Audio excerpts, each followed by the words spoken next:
3 magic words. So last time we were together, we covered the chapter on the lock and the chapter on illusion, which is all about the way we think and how our thoughts create, and a wrong thought creates a wrong outcome. So tonight we're going to be looking at chapters, have I done with the book? It's okay, we'll use this one. Chapters 3 and 4, which are the chapters on the mind, understanding our mind and how it works, and understanding form. Form is the vehicle that we're travelling in this third dimensional world, and we tend to give it a full reality when we should consider our soul. So the inner essence of who we truly are, the eternal essence, the essence called Christ or God or Spirit, that continues after this being of Chintzia or whatever we know ourselves to be. So that is what this class is about. 3 magic words, which are I am God, and understanding that truth. So tonight we're going to cover those 2 chapters, understanding the mind and understanding the ego form. Okay? So before we do that, I wanted to share a little bit with the group. So I sent you a message about, last week we talked about how our natural instinct of the soul is to share.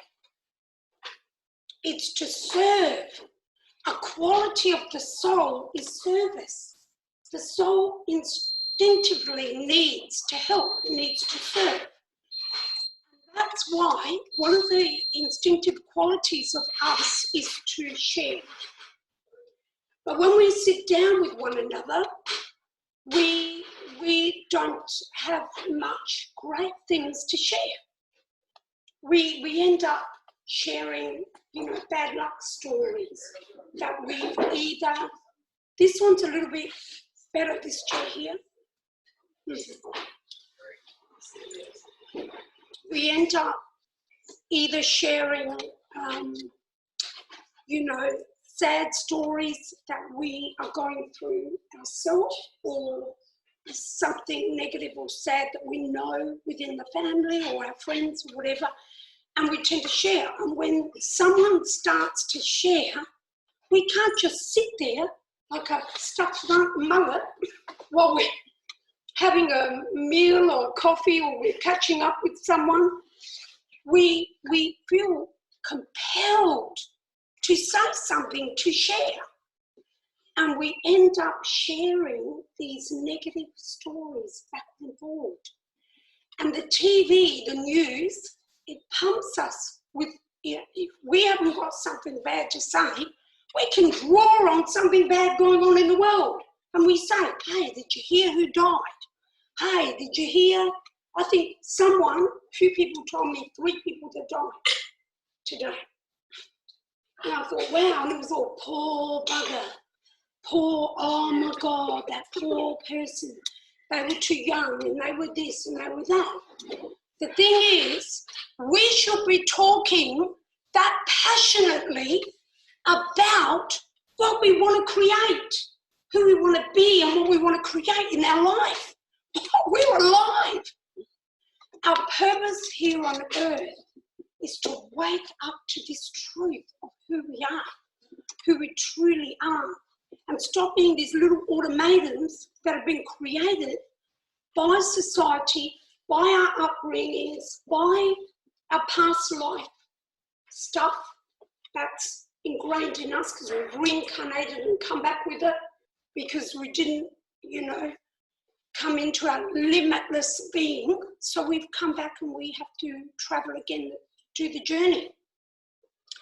So we have to think about amazing things. And I sent you a message.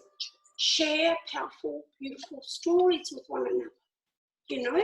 and jokes and, you know, real true stories. And I sent one out to you about that young man that fell off. Did you watch that one? A young man in his 20s, early 20s. You can Google miracle stories and they come up. And then keep them in your mind so that when you're talking to someone and they're talking something bad that happened, you say, oh, did you hear about that guy in Melbourne? Blah, blah, blah. You know, young guy, 23, I think it was. Or he'd work hard during the week and he'd work for drinking and taking drugs on the weekend with his friends having fun. So they were up on this high rise, I don't know how many, 60 stories, something really high. 27 stories, or he fell 27. It was a lot higher, but he fell 27 because something broke his fall. But even 27 stories, it's a miracle he's alive. He broke every bone you can imagine, punctured lungs, everything, and he lived. And he said that he knew it was a miracle. He shouldn't have lived. So he started to question his life. But prior to that, he wasn't questioning it because he was raised a certain way. And society says, you work hard, then have fun, you know? So he decided to really start to put his life to good use. So he does runs and marathons and walks and raises money and awareness for the children that are ill, for diseases, for all of this. And he's on an ongoing quest to help others because that fall and that awakening, questioning, what is this all about? I nearly entered my life. What does this mean? So the reason I run this class is because I want to shortcut, you know, your suffering and get you to really understand the truth and start to, you know, work with your purpose. Why are you here? Why are we here? And so that you and we can complete the reason why we're here and go home. Go home where we belong. This is the world of death and decay. Everything is born, it blossoms, and it dies. We don't want to keep coming back to a world that has hell in it. Right? We want to go home where there's harmony, always. You know, limitless beauty, grace, and harmony. If you knew that, if you knew where you came from, you wouldn't be hanging on to the dramas here. Because you hang on to those dramas and we keep coming back. Because they're there to help, you know, cut back, strip back the ego. The ego is a part of the mind that was created. It's the illusion, it's the false mind. And last week we talked about the lock. And in the lock we ran a little video where we showed Dr. Harville Hendrix, who wrote the book Getting the Love You Want. He was interviewed by Oprah, and in there he talked about basically what the lock is. When we come from the magnificent, limitless energy known as God, known as Spirit, and we come into form, the energy of Spirit empties itself out. It is everything. It is everything wonderful and beautiful and powerful. And it empties itself out to come down into limitation. And it abandons what it is to come down into form, into limitation, to now, from this limited place, go be God. Go be everything limitless. Go do it. Against all odds. Against not knowing what you are. You've got to do it. This is what we're doing. If we knew the game, what would the purpose be? The purpose is to know your light and love up against darkness, up against fear. You wouldn't be scared of anything if you already knew everything of the game. We don't know it because we said we'll come down into the unknown. And from we wake up, and that's what our purpose is. Our purpose is, each one of us is to wake up. And then as we wake up, we get about, as Jesus said, our Father's business. Jesus said, I'm about my Father's business. And that was what he would say, taking care of my sheep. That's us. That's us. You know, when you know the truth, you be the light. You be the example of creating limitless abundance, fearless abundance in every area of your life. And until you can do that, you're coming back here to the world of death and decay. You come back because you're evolving your ego mind. You're not evolving, you're evolving your fear mind. You're not evolving your fearless, limitless, beautiful mind. And you're tested. How many times are we tested? Over and over again. We go, why is this happening to me again? You know, whether with money, whether with work, whether with health, whether with relationship. How come I get the same person? Come on, you didn't get it. With the one before, you were busy blaming and not looking at the opportunity to grow and change yourself. Why? Because we're creatures of habit. As human beings, as ego automatons, we are creatures of habit. And we get caught up in, I pick this guy for X, Y, Z. My life's going to be easier. Of course. We wouldn't pick someone this way because it's not going to make my life easier. That's how we think. And then we pick the perfect guy or girl, right? Life's supposed to be easier. And somehow all our friends could see it. But we couldn't. Or we were being warned and and we couldn't because it's as Dr. Hubble Hendricks said last week in the DVD, it's disguised in the romance. So you go for it and you get locked in and then you wake up in hell, in your relationship, in hell, and you go, is this the man I married? It's the man, you're unconscious, your subconscious, your God, make you marry. Because it's perfect. He's going to push all your buttons. And you're going to have an opportunity to grow. Because guess what? You're stubborn. You won't grow. We're stuck in our ways. We're stuck in our attitudes, in our way we were taught to be. And we think it's correct. And everyone else is wrong. So when the person comes in, he's controlling. You know, because he's trying to get us to go this way.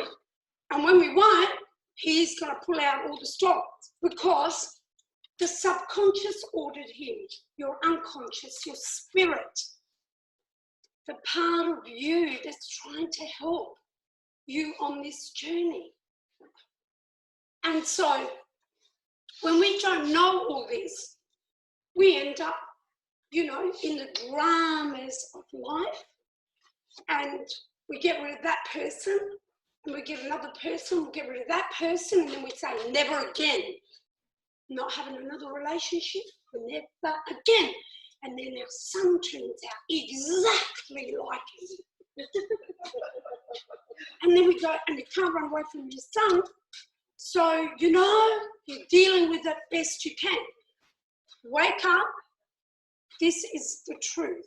The truth is that the scent is us. We are the scent. We are the energy sent. And we are the Christ, Jesus Christ reincarnated. We already are the miracle maker because we are the Christ incarnated.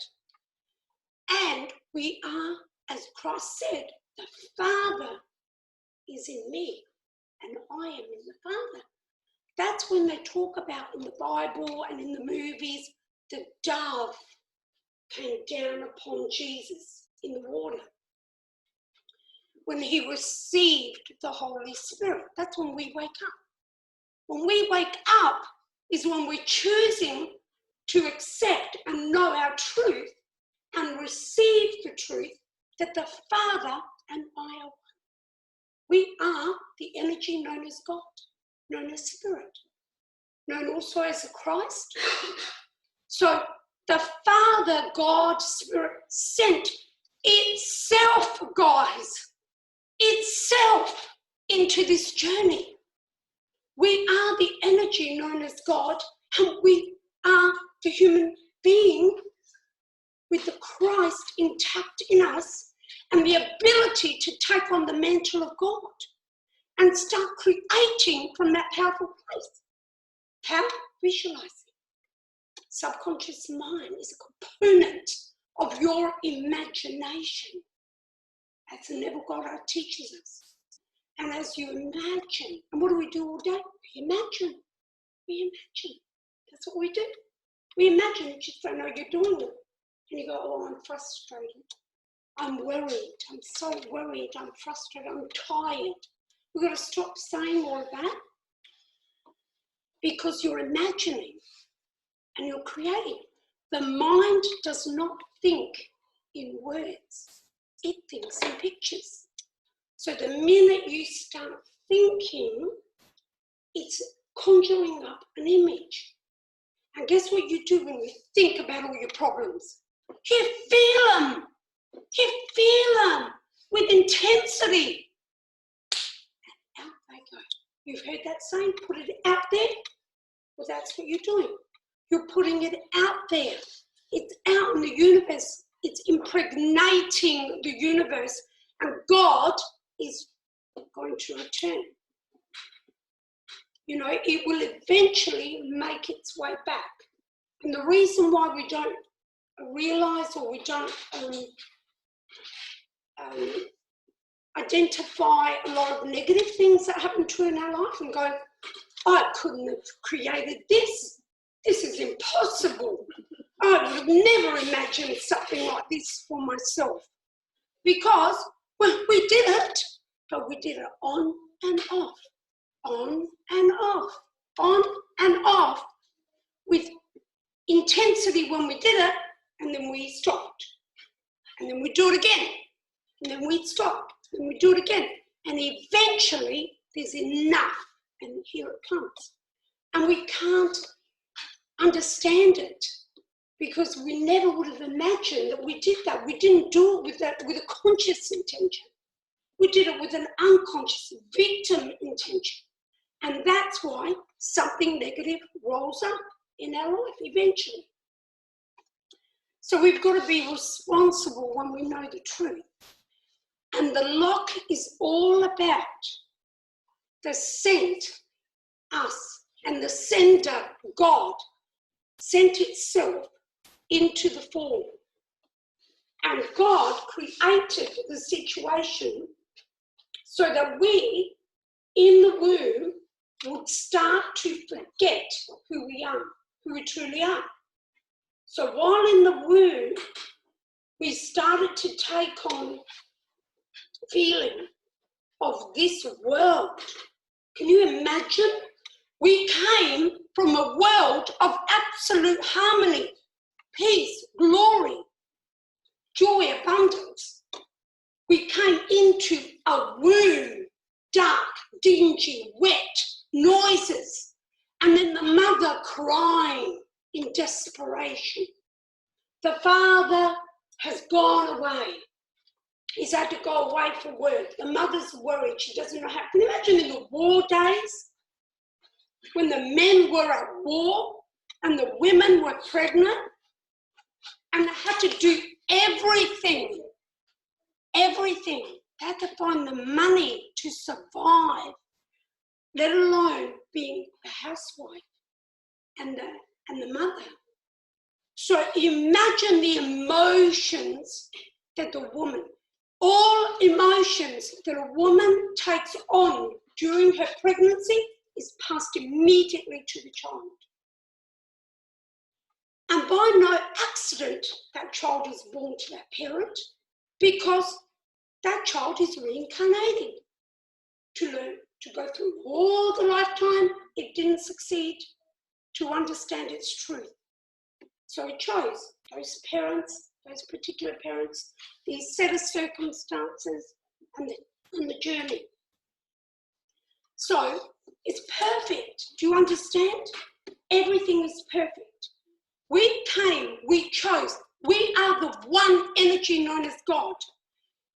Jimmy Barnes, last year, his son, David Campbell, who runs the TV 10 o'clock program, David Campbell had a little boy. At the age of 2, a year ago, the little boy saw a picture of Princess Diana, and he said, "That was me when I was a princess," and he could barely speak. And parents thought, little child babbling. He turned 3 last year in the middle of the year, and his mother received a birthday card with Princess Diana on it. Clearly, speaking beautifully, he said, "That was me when I was a princess." And now the parents prop up their ears and start asking him questions. And they say, "What do you mean?" And he says, "I was Princess Diana. I didn't have a very happy life, and I didn't like living in the palace with the royals. I liked going to the holiday home. That's the palace that I love the most. But the saddest thing that happened to me in my life," and I was thinking he was going to say when I was murdered, but she says, when she lost the love of her life, but she says it was when I was born and my brother John had died before I was born. No one knows that Princess Diana had a brother called John that died prior to her being born." So David Campbell Googles, and sure enough, she did. So it hits the news. So if you Google, it'll come up on your phones. So, do you know why that little boy of 3 years old could say, "I was her, I was Princess Diana," when he's clearly a little boy now born? We're thinking, was he Princess Diana prior to becoming David Campbell's son? They did scanning properly before he went in the womb. Let the face go. No. The reason why he can say he was Princess Diana, because each one of us, when we cross over, will remember being Princess Diana. We will remember being, I'll name famous people for now, so you know, Nelson Mandela. We'll remember being Mother Teresa. And we will also remember being Hitler. Because we are the only energy there is. We are the one that sent itself into the game. So when we cross over, the magnificent mind known as God is there for us. We can hold it. And that's what that little boy, not yet conditioned, could say. "I remember when I was her." If we all do what you say, right, and we'll pop off because we've done it all right, Then you just got to look up and do it. Because none of us would be here. We'll all be off in another Let me tell you that this horrible planet of death and decay, with a lot of evil on it, was born out of ego mind, not out of truth, not out of love, not out of reality, the only reality that truly exists. We're in the illusion. Do you understand? We're in the illusion. Jesus said, you have little faith, have no fear. I have already overcome the world. And in the Bible it says, creation was good and it is finished. Creation is finished and it was good, guys. Why are we here? The fact that I can see you and I know my existence here, that's the mind that dominates my soul. Do you understand? Your purpose is to wake up. Our purpose is to strip away ego. Guess how you strip away ego? Go create your goals. Go create whatever you want. Create, that's why I asked you on week 1 to make a list. Because you're making a freaking list as you sit here. You make a list. We are constantly making a list. It's a terrible list. It's a list that's going to get you hell or somewhere in between. It's not going to give you the heaven. Okay? You are entitled. You're the heir to the throne. You're the heir. You are entitled to earn what you're entitled to earn, who you are. So choose it. Choose it. Dare to dream big and visualize it. We're going to be talking all about that after the break, and I'm going to help you with your little goals. We're going to have a look at how you're envisioning them and all of that. We've got to dare to dream big, guys. And the minute fear comes upon you, put it out. Put it out. Visualize your end outcome over the top of it and talk out of it and put it out. You've got to form these new habits. We have got to get about our Father's business, and that's helping one another free.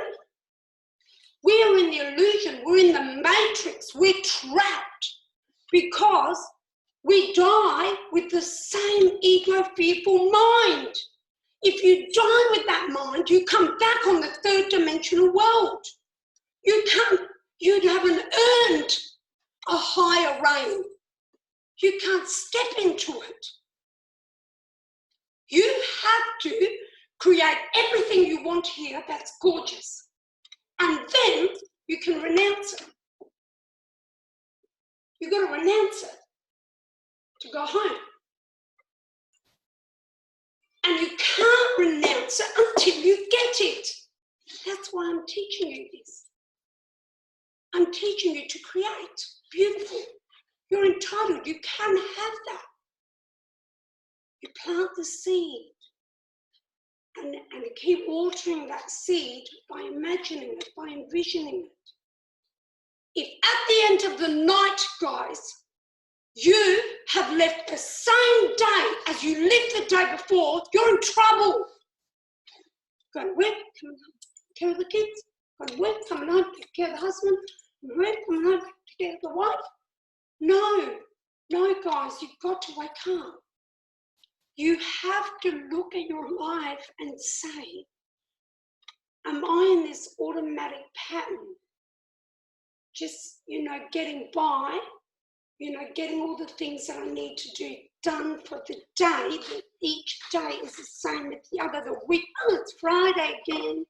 And then thank God it's Friday. And I go, oh my God, thank God it's Friday. Then it's another month. Christmas, I can't believe the year has gone so quick.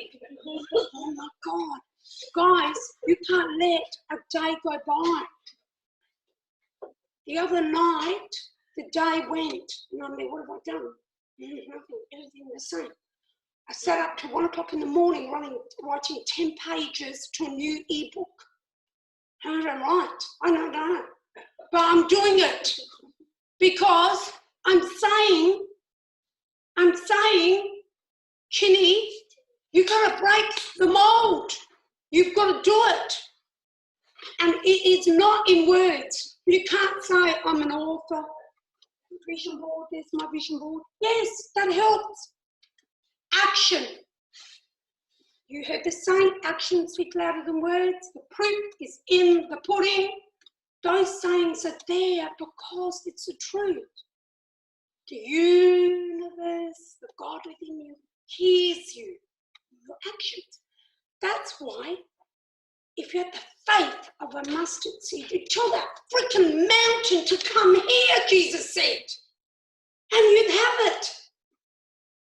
If you had the faith, that means you believe, you trust, and you're going to do it. Action. You tell that mountain, you get that mountain here. And this is our duty.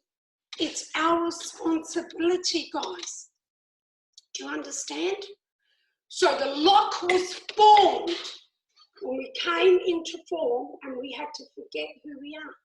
And now and again you'll hear a little kid before 5 say something phenomenal like that. Not completely locked up. And all the pain that we felt in the womb when we took on all our mother's pain and beliefs, and we heard things being said and done, and we took them more personally, we didn't like that pain. That pain would have destroyed us in the womb. So you know what we did? We formed the locked ourselves up. And then we put prompters or triggers in front of the pain.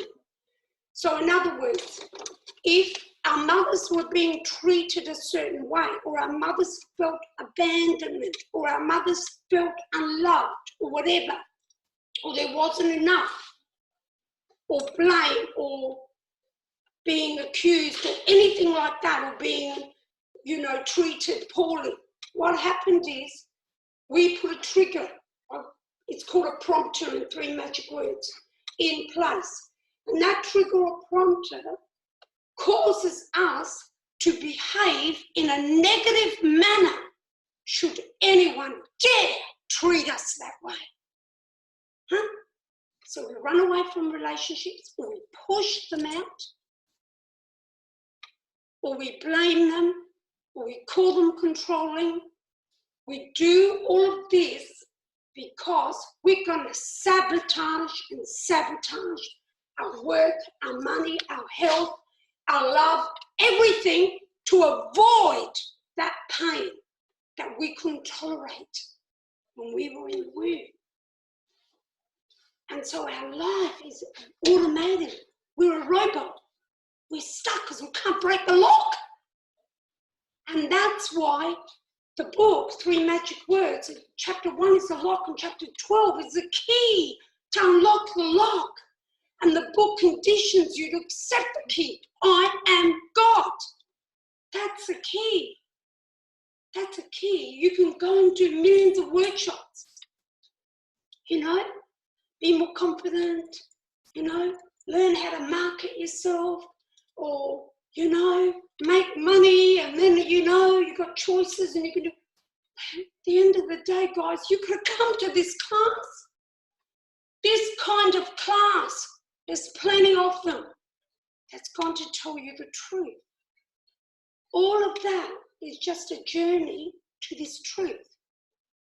You've got to get this truth, and you're here because you have the ears to hear it. You have the ears to hear it. That's why you're here. And you can awaken and start to act. Stop just, staying in your habits. You're the only one that can change yourself. No one can do it for you.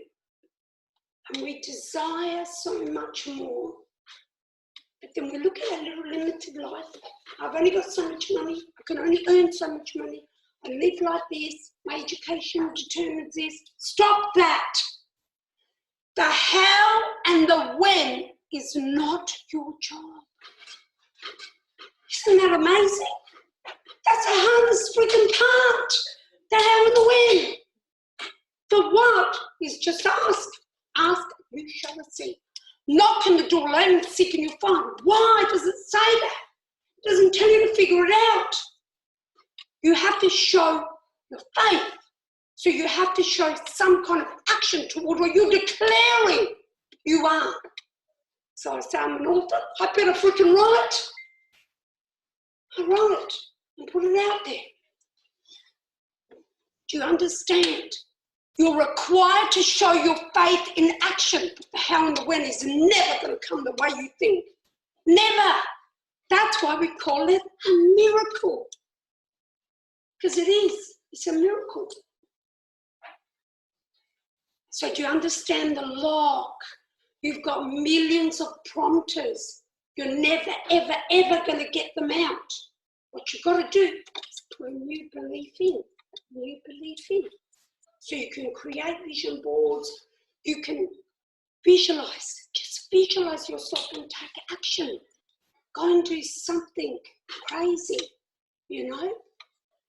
We, in the shutdown period, we had a few of us still coming to the class, and a couple of times we watched the movies, and we watched this great movie called Last Holiday with Latifah. And she gets told, she's got a dream book, like a big one of these, like a photo book that you put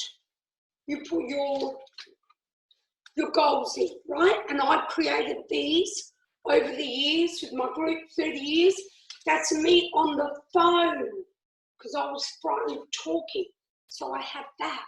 And I've got a bigger picture of that lady on the phone. And look at that. She's in what looks like a restaurant or cafe, and everyone's looking at her, even the waiter, because she's got something important to say. And that's what I used to say to myself. And she's on the board here, next to her convertible. You've got to go after everything you want, what a human being would want. Then you can renounce it. Only then. You've got to create, and you've got to experience being able to create whatever you want.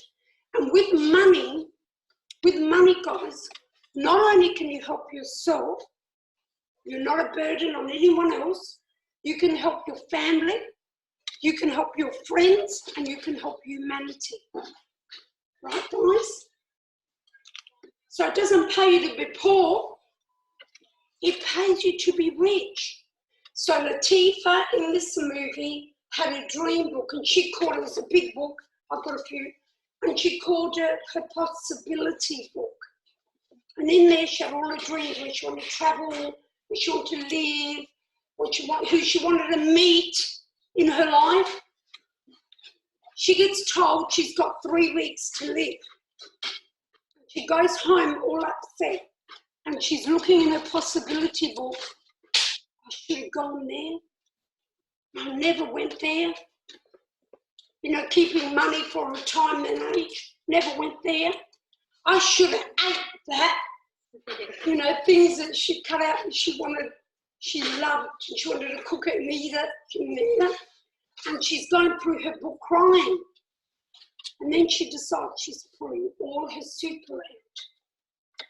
And she's going to do everything that's in her book. And she takes off on a plane and goes overseas, and it is phenomenal. People think she's an heiress because she goes into the shop and she goes, make me look fabulous. And they pick out all these clothes for her and they do her hair. And she walks in for dinner at this gorgeous restaurant. And all the heads are looking at her thinking, this woman's a millionairess, because of the way she's dressing, the way she's walking. She's at a table all by herself. Then she jumps off this amazing cliff and flies down to the bottom with these little wings. that people are frightened to do. But she's not frightened because she's going to die in 3 weeks. She's got nothing to lose. And that's why I ran the video. Because we have to live like that. Like this today could be our last day. What are you going to do? What legacy are you going to leave? I love beautiful Audrey Hepburn. I love Audrey Hepburn so much because Audrey Hepburn was a massive mega star. She was beautiful. She was rich. She was famous. She could have had anybody she wanted in her life as a partner. She had 2 men, 2 marriages, 2 sons from 2 marriages. And both her husbands were out having affairs while she was in hospital bearing those children, giving birth to those children.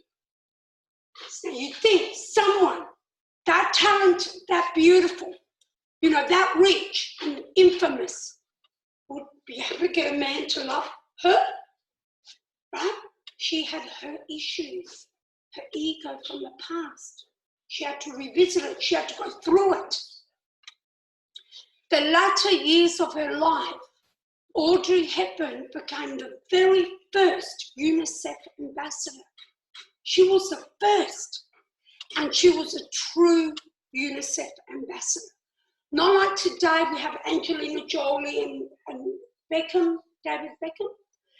They're still flying in their, you know, living in their condominiums, flying their jets around the world, their private planes. Audrey Hepburn closed, she renounced. I'm just trying to teach you renouncing. She had everything, everything. She sold everything. She lived in a 2-bedroom apartment in Manhattan, and off she went there to these 3rd world countries. And even in the last 4 or 5 years of her life, she had stomach and bowel cancer, she still went very ill and in a lot of pain. And I'm telling you this because Audrey Hepburn closed off her life as a serving soul. She renounced everything of this world. And she held those children. If you Google, you'll see. She had a lot to give up, right? And she did it. Now, she did it because even Neville Goddard says he believes that until we've experienced wealth, until we've experienced being limitless, we can't renounce it. We die with our ego intact. He said that. And that's why I want to teach you to create. How did she solve the problem that she was never loved? She accepted it. The problem with money, but yeah. What happened with her? Well, remember that in order to drop your ego, guys, in order to renounce everything, in order to get to the point to really fully awaken, guys, you've got to forgive. We're required to forgive. We're required to forgive, and we're required to accept what people do. It's their choice, right? And we forgive, and when we forgive, we must forget, okay? So, I just wanted to recap on the lock, because you've got to understand you're walking with this baggage, you know, locked up. And the way to do it is stop looking and blaming everyone else and look at yourself. Look at yourself. You're God. You don't need anybody else, and you don't need to blame anybody else. Forgive, let go, and look at yourself. Take responsibility for not waking up. You got the struggle again. You got the same relationship again, you know? And then you have it within your family, you know? If you can't have, you know, you give up on a partner, you have it with a sibling, or you have it with a child. God's not giving up. We're God. We are the one energy God. The other day I was walking and there was a homeless person and I was with someone and we both saw the homeless person and I went to get my purse and this person took money out and this person put coins in his little thing. And I took $20 out of and I'm not doing this to blow my own trumpet. I'm doing this to get you to understand something which I'm going to teach you. I took $20 out of my wallet and the first thought you have is, you need the money. You don't need the money. If you're rich, you're a multi-millionaire, you're a multi-billionaire, you say and declare you are, act like one. Act like one. Buy what you want to buy. Do what you want to do. Give what you want to give. So I took $20 out and I gave him $20. And when I walked away, my friend said to me, you gave too much money. I'm trying to talk to the camera as well. You gave too much money. And I said to my friend, if you were that homeless person, would you like to receive the coins you gave or would you like to receive the $20?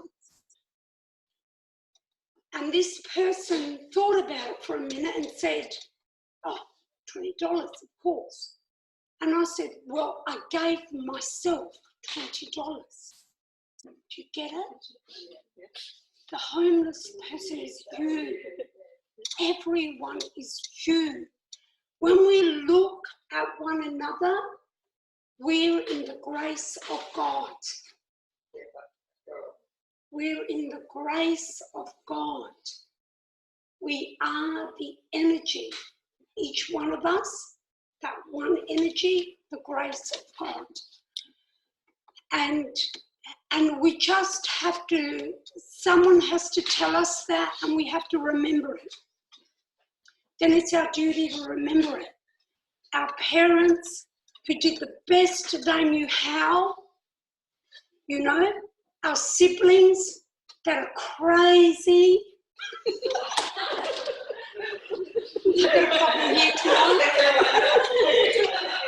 I'm getting in before them because they say I'm a problem.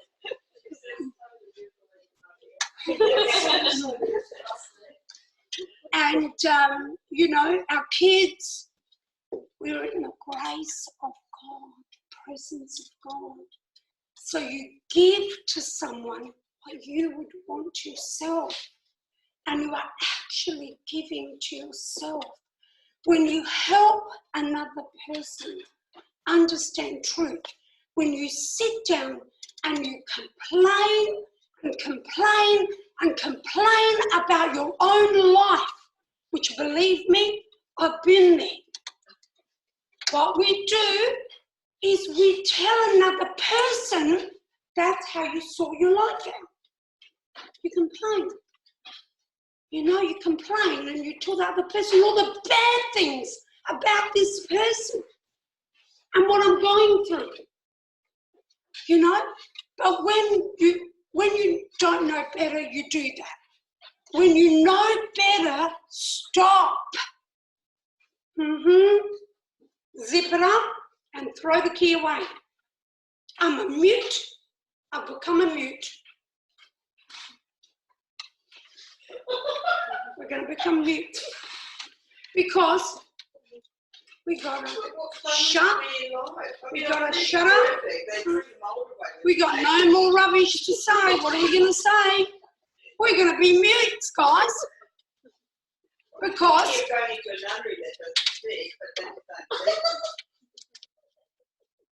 so I'm just having a little bit of fun, but I'm saying how many times I catch myself, I want to add to something. No, stop. And sometimes we do add to it. But the thing is to remember, no, you're perpetuating the ego in yourself and in the other. What you've got to try and do is stop that freight train. That freight train's going that way. You've got to stop it and get it, slowing down and coming this way. And the way you do it is you share something lovely. And that's why I sent you that message last week. How are we going with our time? So now, we had enough, Robbie? Oh, hi, Robbie. He said he can only stay. He's got an 8 o'clock appointment. So, guys, who slowly catch the mood. Now, who would like to share? I actually do have a positive story, and I'll be telling it all week. I mean, I have done a few pictures about the post you got coming, like 3 weeks nearly. He was a lady in America, who got the late 9 years, she was 109, and she actually lived through the Spanish World War. She got it really, really badly as an 18-month-old. They doomed her to die, but she survived. She went through the Great Depression, she went through World War II. Then after she got married, she then got breast cancer. Then she got bowel cancer. She survived all of that. And then she actually went through COVID and survived that. Wow. And when they said, what are you aiming for? And she said, I'm aiming to live to 150. Now, 110 would be nice for her to say, because I'll be at 190, you've done it, it's pretty good. But she actually aimed on, she said, I'm aiming for 150. Yeah. And I thought, you know, that's what I say. Which was doom and gloom. I'm getting a letter from the Queen. David Sinclair. She doesn't stop it. Yeah, and she was absolutely, and she was all there. Yeah, intellectually, extremely like. And you can if you believe. Yeah, on the other side, I got Frank Simon, everybody else. That guy on the Frank Simon week now, he dreams. Now, as soon as I heard him dream, I said, oh no, you do what Cynthia said, dream. And he dreamed he was going to live in a lighthouse on the beach, right? Well, he did, but unfortunately, he didn't have more than $5 million in the building work that hasn't gone on. And as of September 2019, he's sort of got a shell there that's cost him $5 million, and he's got a house on the other side that he can't sell because he hasn't got access rate. And he needs about $4.5 million to finish his dream, right? And even though his wife has given up on his dream because she's left him, he's still got his dream. He's still got his dream, so I'm waiting to hear. He hasn't given up. He just should have drank more money, that's all. But it was interesting how he said as a child, he dreamed that he wanted to live in a lighthouse on the beach. And if you actually look at lots of stories where people say, I had a dream, I know Martin Luther King said he had a dream too, but he did plan on the bed. But yes, so many times now we're aware of that. And they say, I dreamt that I was going to do that. And it's really true that people dream and then it comes true. They don't put two and two together. But saying that, what you were saying, both my children had to be dragged out of the wood. I mean, my kids just permanently want to stay there. I mean, they just kept going round and round. There's no way they want to come out. And they use a forklift to get me out. I'm like, virtually. So, and I watched nothing but happy movies when I had my daughter. I was the happiest time of my life. And it's funny, she is really, really incredibly happy. All her life always has to be like that. Yeah. When something happened with Mark, a rock for one. That's okay. So, remember to keep nothing happening, everything's perfect with Mark. And that's how whenever we get an idea to say something happened, blah, blah, blah, right? Everything, swap it around, right? So who else wants to share? What are you creating, guys? Have you got your 3 priority goals on your list? Yep. Okay, does anyone want to share what their 3 are, or one of them, or what they're doing? 5,000 steps, I'm up to 3,500 now. Wow. If I go to touch the toilet, no, I might make it 4,000. That's fantastic. And my 3 magic words are, I must lose weight. No, that's 4. Must lose weight. That's in that order. No. my ideal weight. You have to say it. That's changed so much over the years. I'm not going for big numbers now anymore. Just go for small numbers. Because we'll just do it in the present, all right? As though you've already done it. Not that you must do it, all right, guys? When you're creating, it's already done. So when my son says he's coming, we'll play Friday night and I said, I'm sorry, I can't come to you because I might eat something there. What's the difference between your meals and mine? Are you cooking more low fat so you can keep losing weight as against my schnitzels? Is that the whole, what he's trying to tell me? The schnitzels are too fatty for me. And we can't assume what people are saying is what we think. No assuming, and just visualize as though it is already done, guys. Do you understand how important that is? That's why I say I am a multi-billionaire. Okay? It's really funny. It's really funny. I tell everyone everywhere I go. So, share. Yeah, I have to say, I'm not in I think right now I'm finding it a little bit difficult in the past. I probably have done. So Elvira has attended the 12-week classes years ago, and she's also attended a few of these short track 6-week classes, and she created amazing things. Yeah, and even though you're aware, what I'm finding sometimes you find yourself Falling back. in a challenging position, and so some of the things I suppose, one of them was, we had a house that we renovated and we did Airbnb, and it cost us, it was a lot of financial stress, and I just kept visualising that, we had some, booked out for quite a few weeks, and we did get a booking for about, I think it was 8 to 10 weeks, which was really good. And I just, from time to time, even with COVID, we have still managed to, the income has still managed to cover itself. And recently, I just keep seeing it all marked off. And recently, we got a client, which was an expat, that's 3 months worth. So it's been like, 3 months, probably just a little bit over of booking. So that's been better than I expected, considering all the challenges. Now, I'm not in there full time combing it, but I just every time now just see it all, and so it's been amazing to see, 3 months worth of it during this period. And apparently the gentleman managing it said it's one of the best, it's the highest performing Airbnb of the 5 that he manages, and the other one's a 2-bedroom apartment, so this is a 4-bedroom home, so I don't know, call it luck, whatever, so. It's not luck. It's not.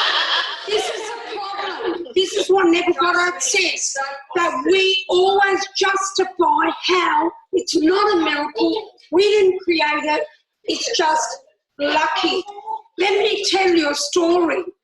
Elvira was in a class here, and she had poured a lot of money into this Airbnb. And her husband was complaining that she had spent too much money doing it up the way she did, and they wouldn't get their money back, and blah, blah, blah, and they needed money, they were behind now, they were short of money, and she was come to the class. Actually, you came to one class, and then you were one of a couple of people, 2 or 3 people that rang me within a couple of days and said, I don't know how this is going to work. Because one of your things was to visualise that all of a sudden in the class I said, what do you need? I said, how much? And you named the figure. How much was it? How many thousands? I think I said 9,000 and something. Yeah. And it was about 14,000 Yeah. 2 months. Yeah. So listen to this.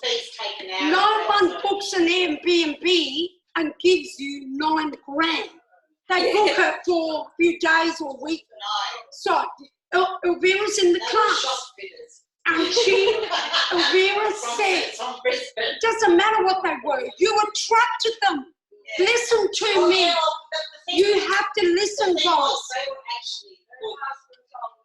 that she did it all. Yeah. So let me explain to you what happened. These guys were booked into an Airbnb for a week Somewhere in the else. city, and they didn't like it because they had bars. What kind of a miracle is this? And They paid and booked somewhere else. Yeah, and then So Vera comes here and she says, this is what I'm creating. It's on my list, but it's never going to happen. In fact, you rang me the next day saying, how can this happen? This is thousands.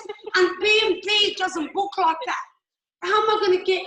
And she claimed in the class $9,000, something like that. I said to Vera on the phone, but I can tell you, didn't name the period though. no, but I can tell you, if you say it and you see it and you declare it and you take it on the astral plane every night for the next 4 or 5 nights, it will happen. Anyway, she's coming to the class and rings me up, maybe the day before, whatever. Only days have gone past. And you will never believe someone has booked and we're getting, I think it was 14,000. Well, it was over 2 months and they booked it a little bit extra, but the final amount was about 40. The agent takes 25%, so in the end it was in the order of probably. But do you understand?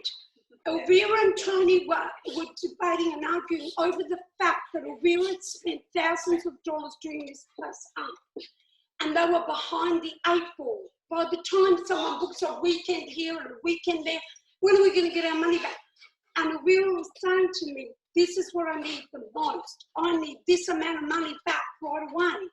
And I'm there, create it. And it happened in a matter of days, a few days. You know where we're building a house. And I told my husband I'm doing it with my heart. If my heart desires that, I'm going to fulfill it. He kept saying, you're giving me that. Should you have this? Should you have that? Aren't you overcapitalising? And I said to him, well, I don't know where I'm going to be in 10, 15 years' time. And then I'd have people say, oh, if you're going to live there forever, you know, maybe that's okay. And I said, I actually don't know if I'm going to live there forever, but I would like to live in a house that makes my life easy. And I said, I'm just going to go with my heart, and if somehow I'm overcapitalised by 200,000, I said, seriously, we've probably done that on a lot of crap in our life, but, you know, because a lot of people, my feeling was, we won't spend it on a house or something, but if you go and look at your life, you'll find that you've gone 200 grand pretty easily on a lot of shit. Yeah, but you don't honour yourself by blowing it on a house. And you know, because I had to justify what I was doing, I was having all these issues with it anyway. So that's his complaint over there. He didn't do very much towards it, but he was always complaining. People ask him, how's it going? I'm stressed over it. And I'll say, did you actually contribute? He said, well, not really. And I said, so why is it so stressful for you? He worried. I said to him, yes, it might be stressful because you're going on for the ride, but you're being impatient. But at the end of the day, it was me that was actually dealing with it. So and I find it really, but I find it really hard to be in a relationship, you know, because you say positive thinking and create, and I've got this person that's telling me all the bad things that are going on and finding all the low ends and all the, and so I become quite reactive because it actually, I think, you can't create anything if you've got that going on. And then I'll say to myself, seriously, where did that all, I said, who taught you to be like that? Because it's almost like quite counterproductive. I'm trying to do this, he's trying to do that. I'm not trying to complain. But that's a big thing. When you're in a relationship with someone who actually doesn't believe, it's really challenging as well. So I say to him, look, just go to bed and create. Stop worrying about, You know, one of the things that we do, guys, one of the things that we do is we downplay the miracles that happen in our life. Stop doing that. Do you understand? That was an absolute miracle. That out of all the freaking places in Adelaide, these people had a place. And they cancelled it. and they gave you 14 grand, just like that. Okay? Do you understand? And that's, guys, that's because Elvira declared it. She created it exactly the way I'm going to teach you tonight to create. Okay? Forever, when Elvira was saying, people were asking, oh, you know, you're overcapitalizing, oh, but if you're going to stay forever, forever is now. Do you understand? Forever is now. You only have now. You don't have. You have now, and then you have the next now, guys, and then you have the next now. Do you understand? There is no future. There is no past. Your past, guys, exists. It's a component. It's called the memory. It's in your mind. And it's full of shit because all you remember is the shit that happened in your childhood. That's what you're holding on to. You're holding on to the shit that your parents were and how they treated you and where you lived and what happened to you. Victim, victim, victim. Stop it. It is alive now in your mind as a component memory of your mind now. Everything is existing now. So your past kicks off your next now. Who you were, what happened to you is alive. Change it. It didn't happen like that. I don't care what happened. I can tell you some bad story about a childhood, my own, but I'm not going to. Because guess what? I cut it back. I've changed it. My parents did the best they could, given what they were given, okay? And they loved the best that they could, you know, how they could. And they did an amazing job for me to be here in front of you today, alive, after nearly losing my life twice, okay? So I'm devoting my life to waking you up, okay? I'm not going to put up with rubbish because that's rubbish. What happened in our past, you prune it, as the Neville Goddard says. Prune it. I'm going to send you the video if I haven't, the shearing, the pruning shears of revision. So you're going to revise. And all the rubbish from the past that you didn't like, cut it out. I grew up on Alru Farm. Look it up. Alru Farm. It's gorgeous. It's now a wedding venue and the owners live on the farm in these beautiful property. I grew up, my father was an author. He was typing on an old typewriter. Big, beautiful rooms, big, beautiful scenery. We get up in the morning, you know, food is cooked on this beautiful table. My siblings and I sit around. Robbie's like a little prince. It is gorgeous. We get chauffeur driven in these beautiful limousines. We go to Macy's. We go to America because my father has a business in America. And every day when I wake up, I run through my childhood. I do it deliberately. And that's my childhood. It's still all the same people, but we lived a different way. It's powerful.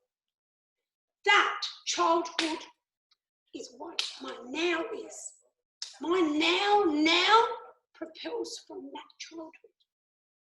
No wonder I'm an author. My father was an author. He authored 76 books. Who says so? Me. Because I can. I can revise it and change it in the only place it exists, your own mind. Do you understand? Change your childhood. Revise it, shift it, change it. And then your now is powerful. And then you've got your next now and your next now. You only got your now. And your now is forever. So how you're behaving now is giving you what you call your future. And it all stems from what you believe about your past. So you have to change it because you can. Would you have liked to change it when you were a child? Yeah, we would have. We would have. We would cry and we'd say, why can't it be like this? Why can't it be like that? We would have. Now you can change it. Change it. And you watch and see how magnificently happy you wake up. You wake up. Every morning I wake up and I say, I'm the Christ. I am the Christ. And the Father is in me and I am in the Father. And I'm grateful. I'm awake. And I'm creating my heaven on earth. I'm about my Father's business, and then I run through my childhood and I add a new memory. So it becomes more real to me. When people, my family, talk about our childhood, I'm like, because it's hard to go there. I've got beautiful, happy ones, still the same characters, but happy, beautiful. You know, not that we didn't have our joy. We had our joy, but we had a lot of hardship. And we don't want that.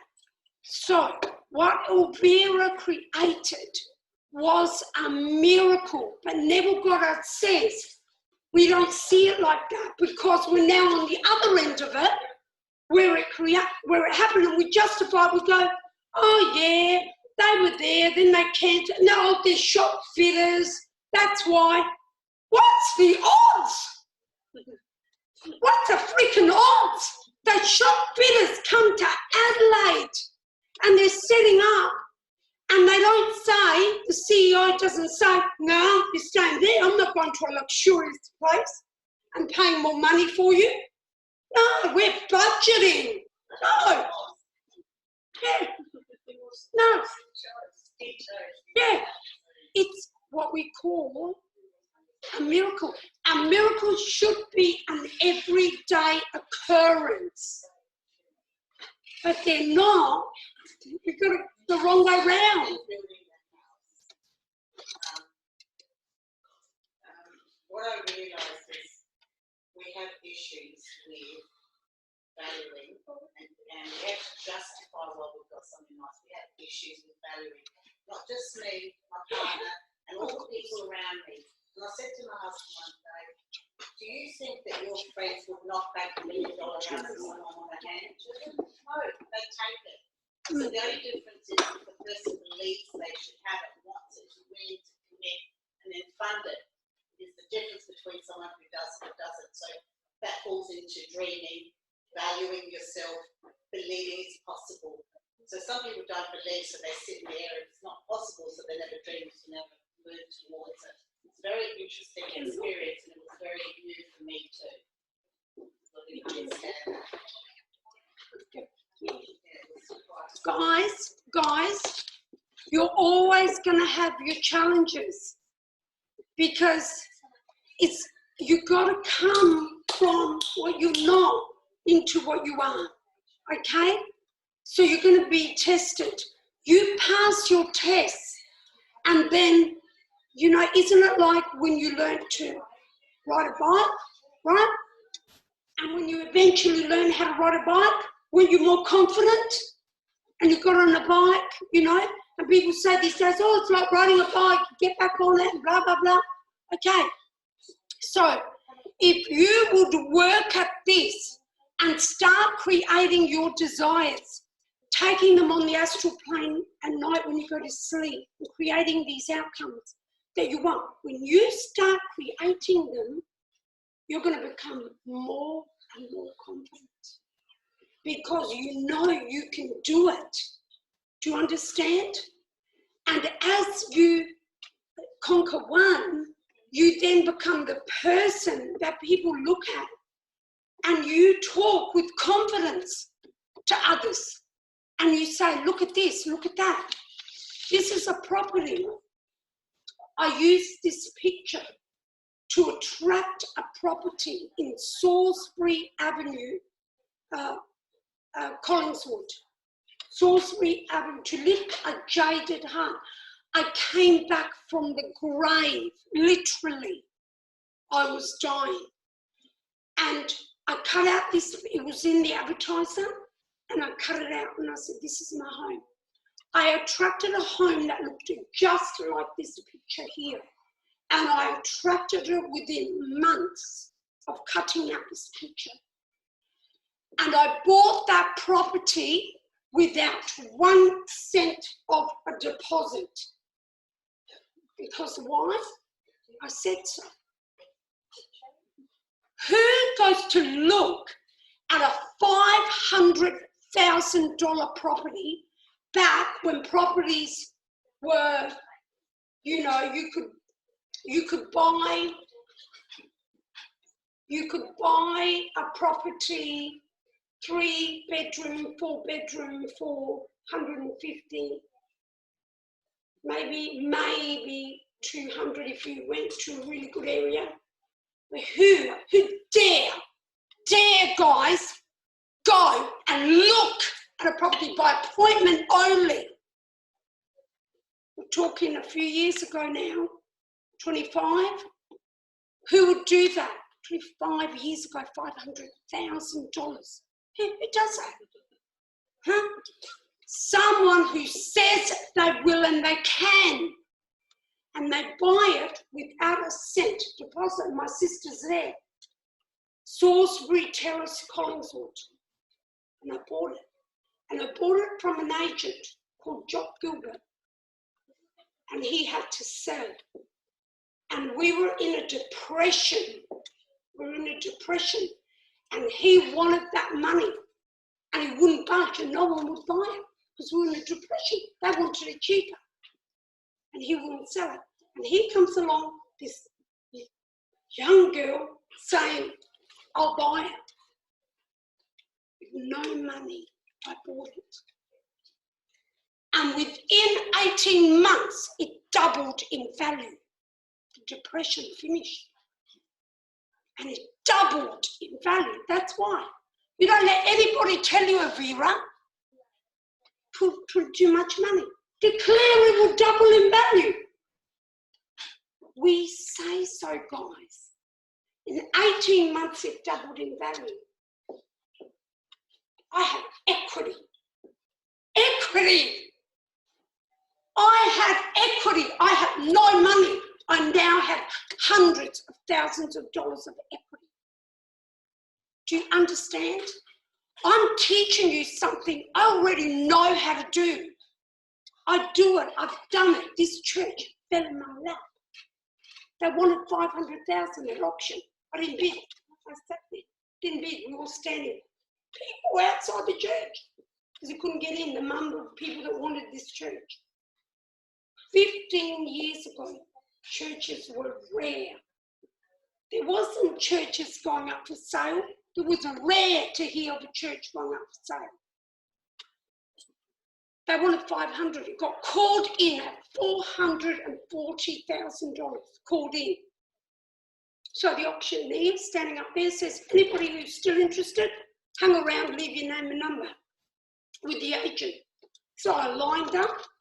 I went to the agent and he said to me, I didn't notice you bidding. And I said, I couldn't bid.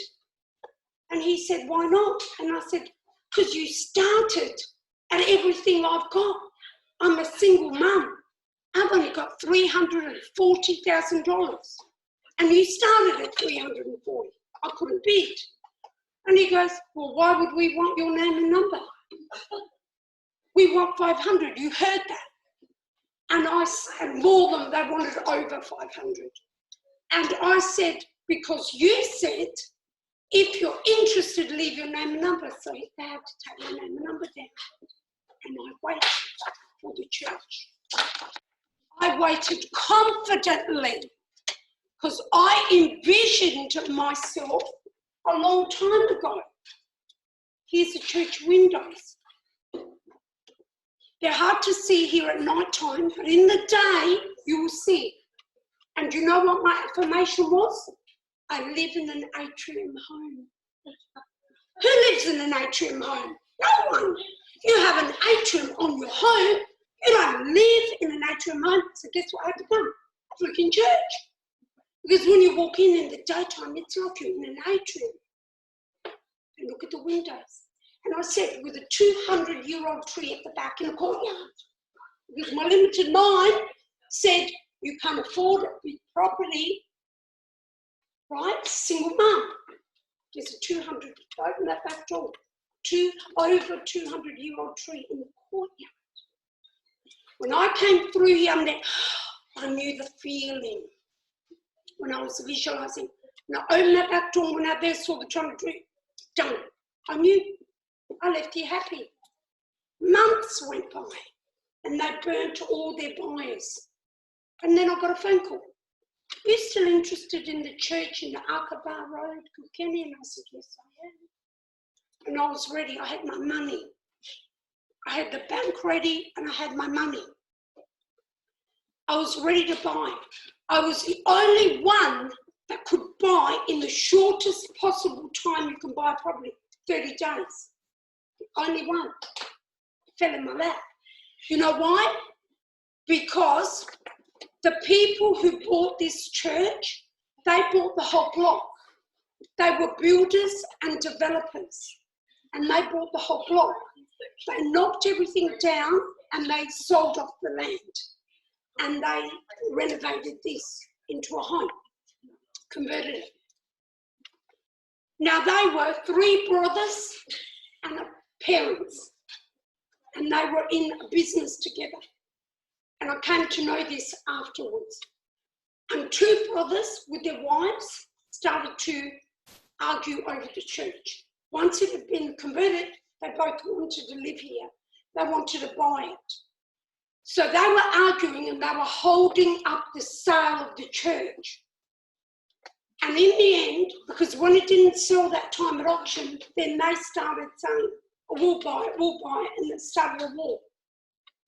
The parents and the other brother took the other 2 to court, and the judge declared by this date the money of the business, the business for the church, has to be in the business account. And they only had the 30 days. They could only give it to somebody who could settle in 30 days. And they called me. I went to Port Adelaide to LJ Hooker. And I signed for it, 340. And they said, can you give us some more money? There's a woman offering more money than you. There's a lot more than you. And I said, I can't. I have no more money. Pushing. I said, all right then. I'll give you an extra 1,000. And they looked at me like, oh my God, they want 10,000 or something. A lot more. And I signed for 341,000. I came home and I rang my sisters and I'm there, I've got to sell my jewellery. I need $1,000 really quickly because I'm buying this church. And they were going, oh, all right. So back then, if agents don't have a legitimate contract, they can't say to you, we have an offer greater than yours, because they can be disbarred. So they got me to make my offer. They never intended to sell it to me. They intended that it would go to the other person. They got the other person out, but you couldn't settle in 30 days. So guess who got the church? It landed in my lap. I can go on. I've got stories that are just phenomenal. It is amazing, what you can create if you believe, all right? And even if we had someone at work, that was a hard one, Avira. How many years?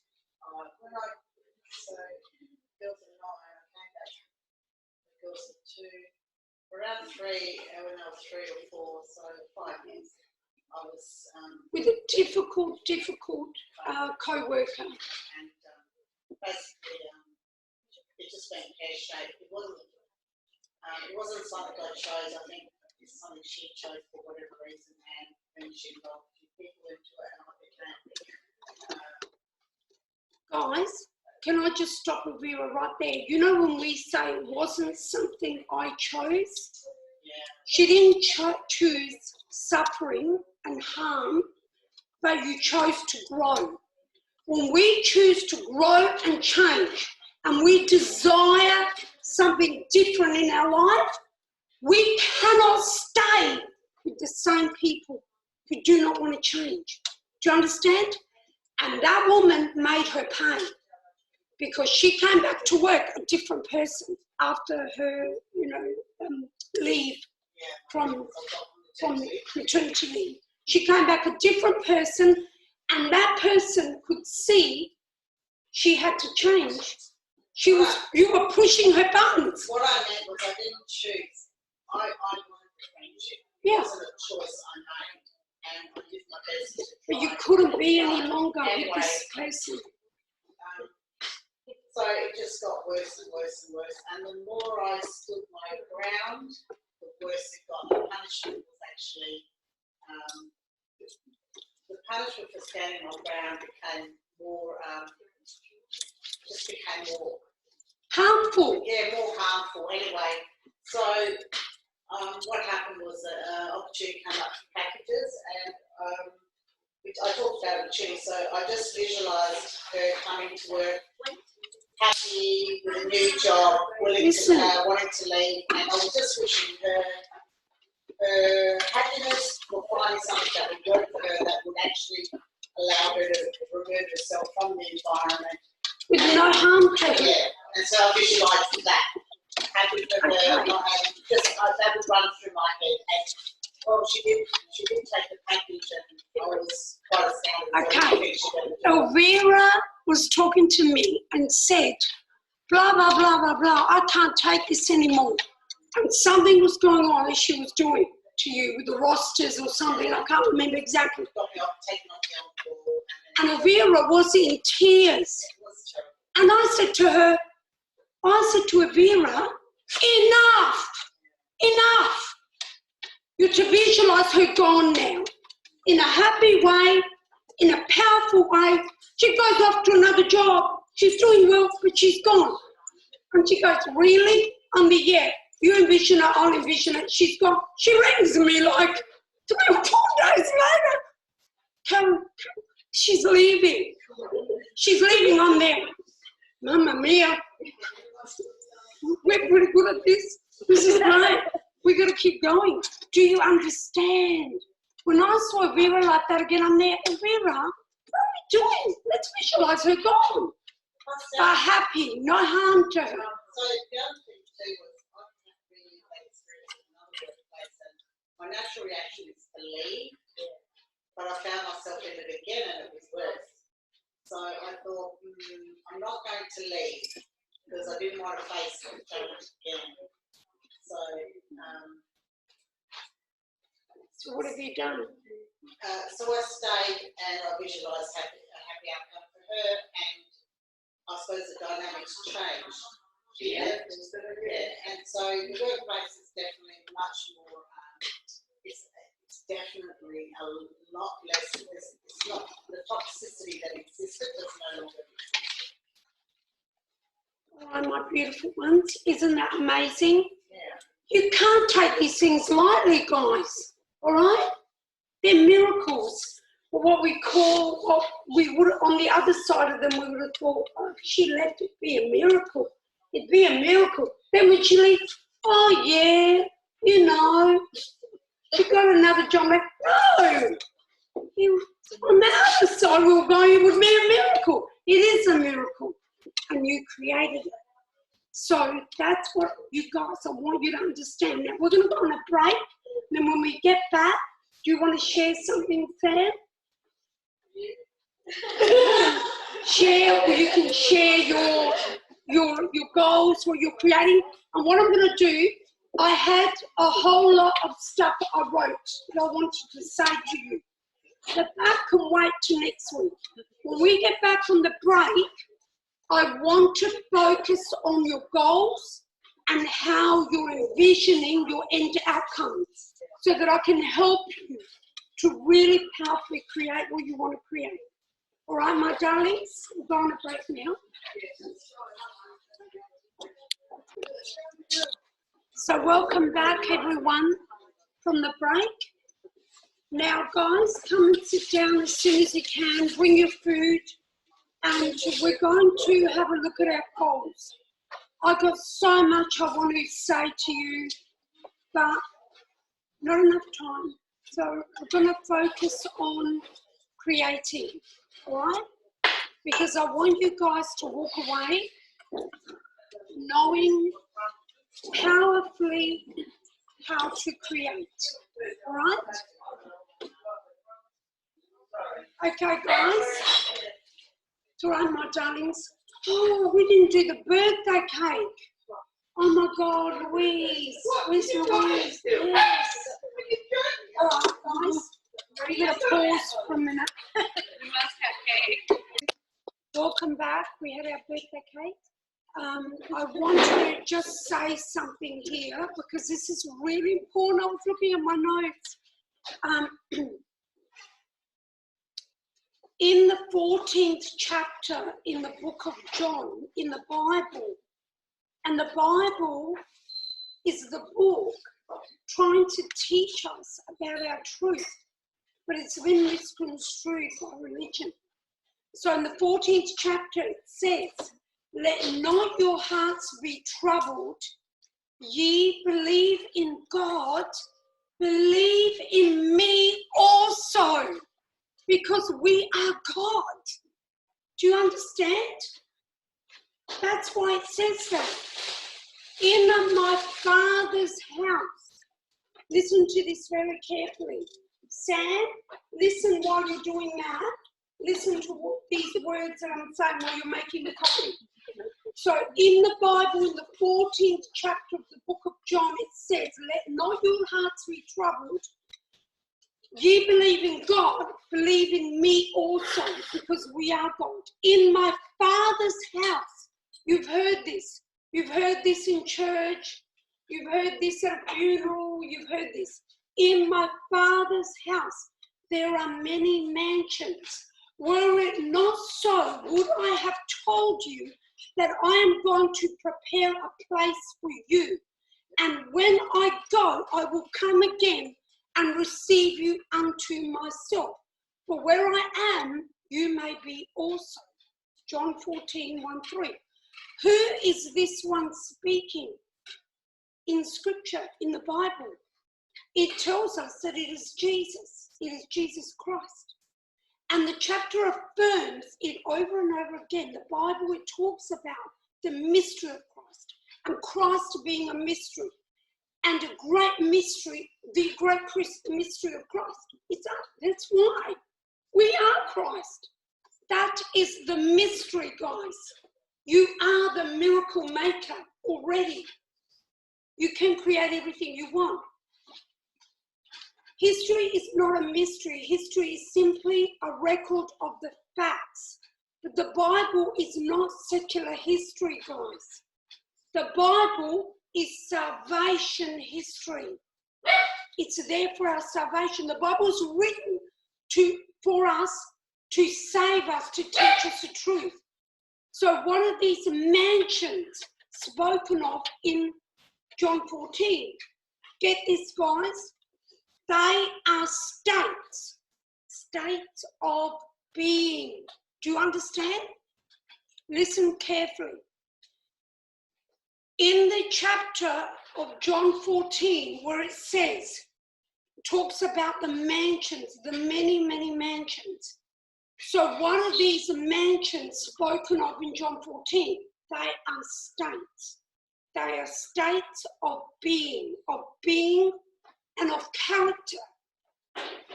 They are states. All states are eternal and they exist now, and all states exist in the human imagination. And the human imagination is our subconscious mind. God. There is no other God, and all things exist in us now, for we are the spirit, energy known as Christ God. And man, us, pass through many, many states throughout our lifetimes. In other words, we take on different characters, but we're living a similar life that we didn't overcome. Maybe we overcame it a little bit better, so we then take on a new state in the next lifetime, a new character, a new state of being, all right? Like a person passing through cities, we pass through states. And when we are in these states, they seem to be the only reality, the only substance, the only truth. Don't you wake up every day and just believe, well, of course, this is it. This is reality. This is who I am. No, that's not who you are. We are the eternal energy, known as Christ, known as God, known as Spirit. Do you understand? We are love. We don't belong here.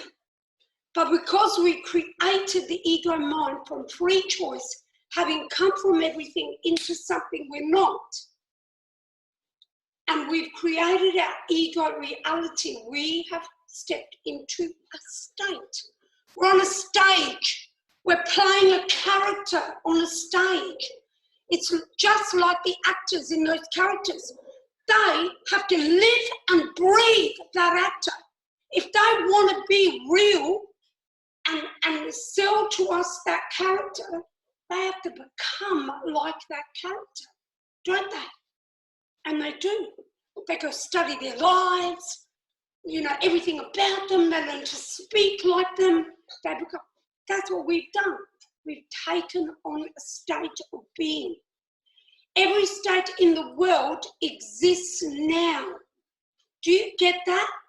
That every single state there is, the rich, the infamous, the poor, the homeless, the, you know, sick, the whatever, the loved, the unloved, they all exist and we get to choose. That's what when we look at someone who's maybe, you know, disabled or, you know, very, very ill or having a very hard time in this lifetime, and we look at them and we think, you know, wow, you know, that's sad that they've been, you know, they got handed that in this lifetime. There is no accidents. We are pre-choosing the state that we are saying, I will need that in order to humble my ego. I will need a life where my ego can't control me and I can awaken.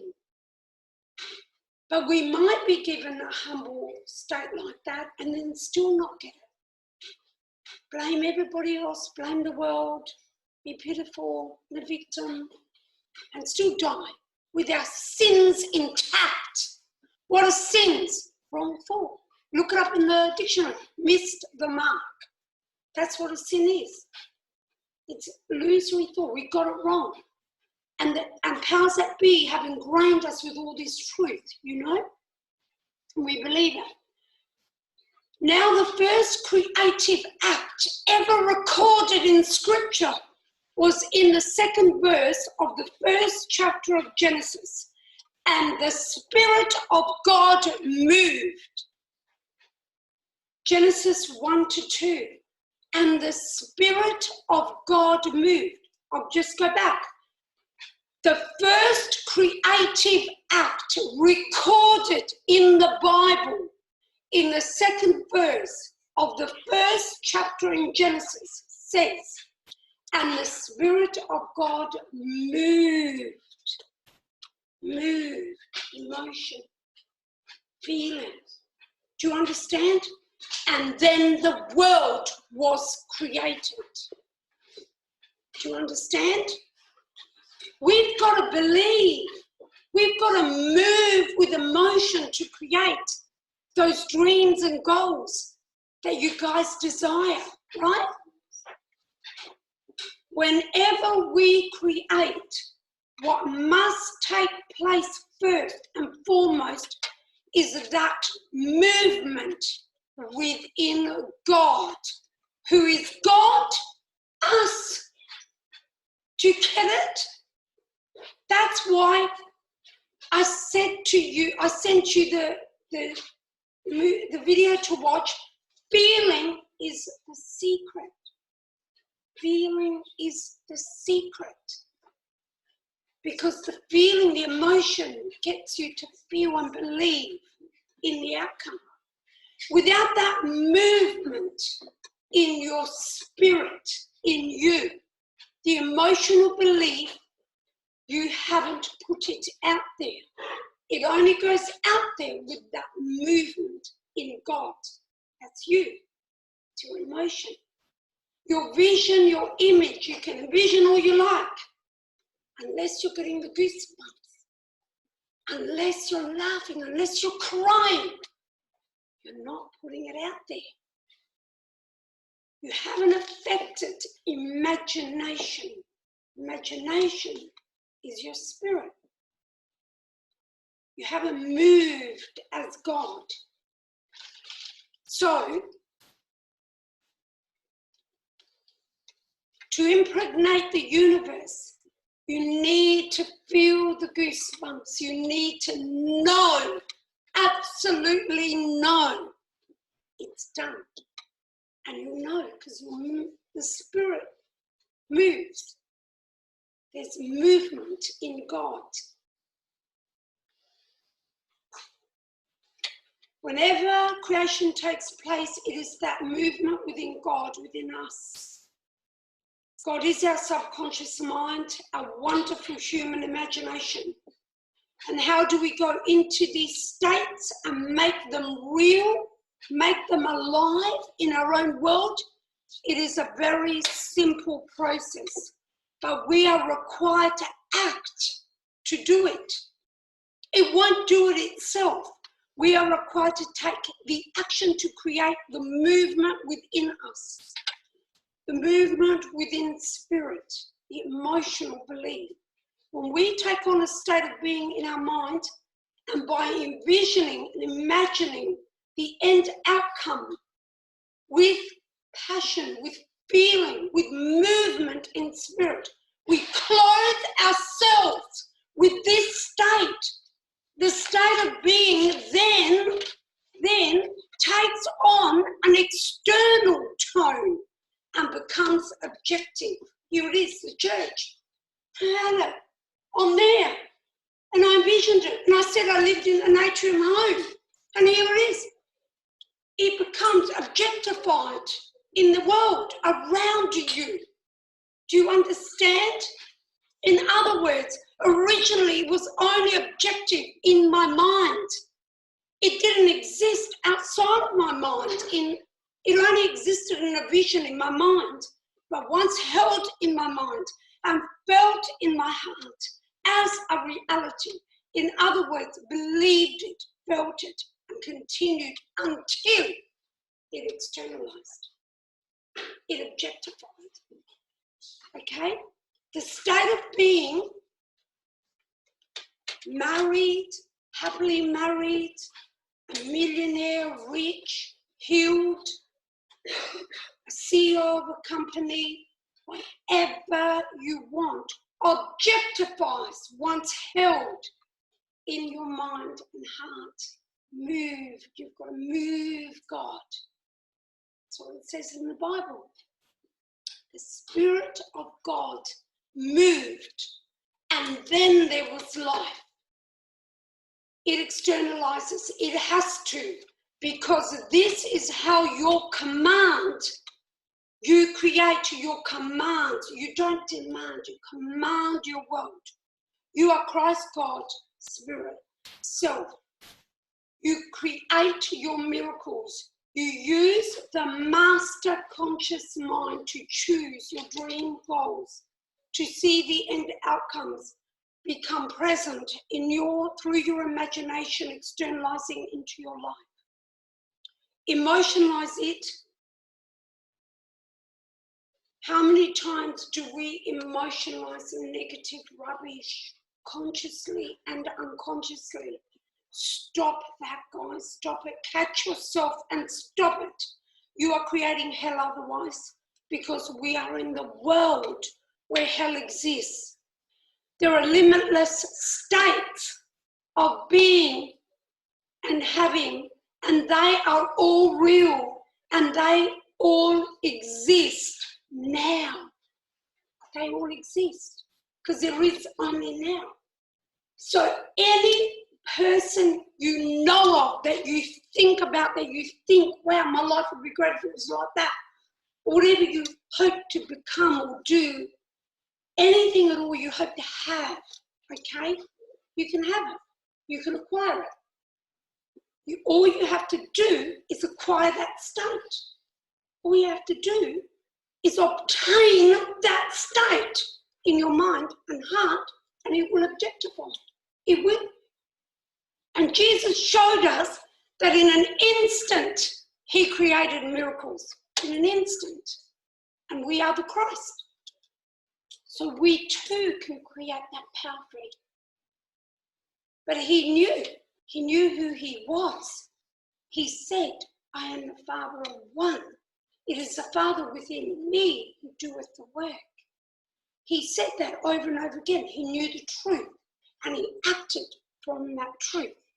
So as we learn this truth, we act out the truth.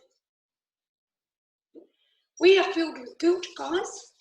We have been ingrained with guilt. It started in the womb. You've got to get this, guys.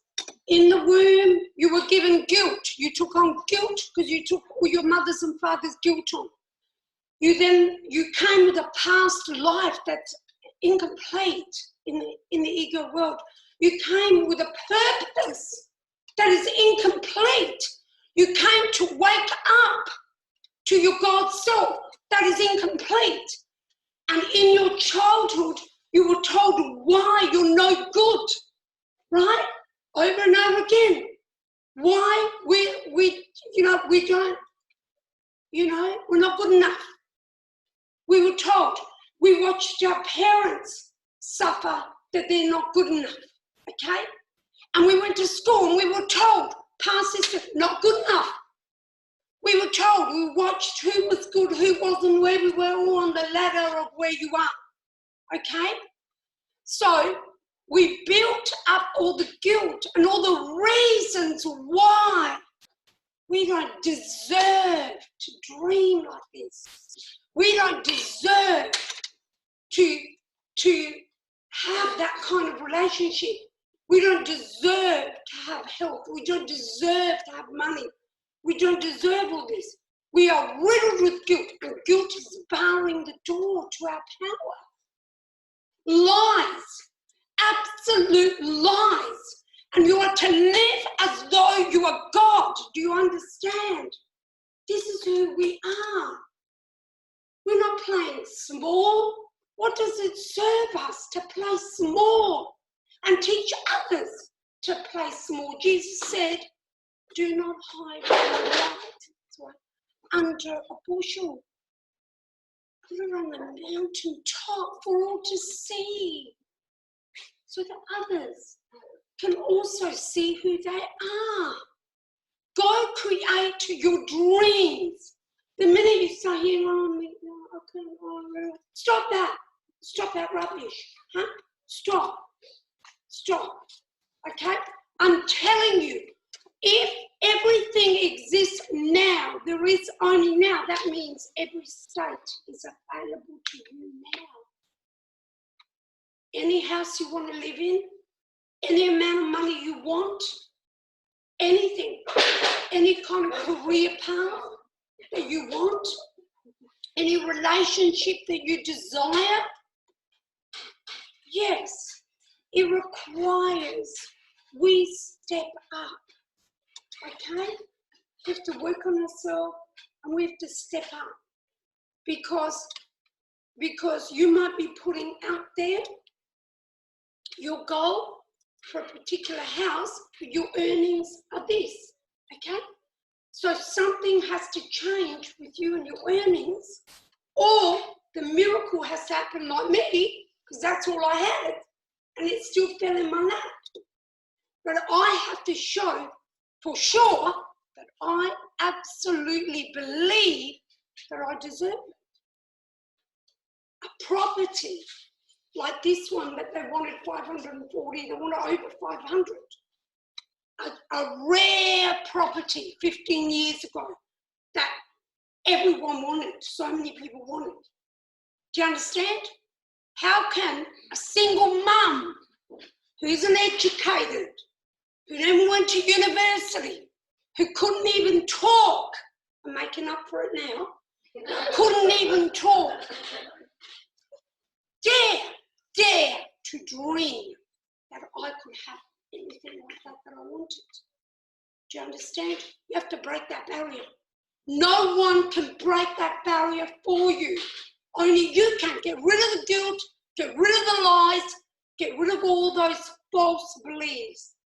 So in my Father's house, there are many mansions, numberless mansions. Were it not so, would I have told you that I will go to prepare a place for you. And when I go, I will come again and receive you to myself, that where I am, there you shall be also. This is our truth. We already are that being that is coming. When we cross over, there we are. The center and the sender are one. Do you understand? And our duty here is to the center and the center of one. One energy, Christ Spirit. All states already exist because creation is finished, guys. And it was good. So good overcomes the evil. Why are we dwelling in hell? Why are we dwelling in hell? We're dwelling in a place that contains hell because we have believed in that truth and we contain fear. And we're tested over and over again in the hope that we will overcome that fear. We will overcome that fear. So we're getting tested over and over again. Now, what about if you just agree to know your truth and hold limitless, fearless, and step into your state that you want to be? I'm not going to read anymore because we'll go on and on, but I wanted you to understand that you are in the state that you've chosen. I chose the state, you know, to be born to parents, to be brought up, you know, very, very scared, very frightened child, and frightened to talk. And that's a state that I took on. And being a victim, then victim with parents, then victim to your husband, victim at work, victim. Do you understand?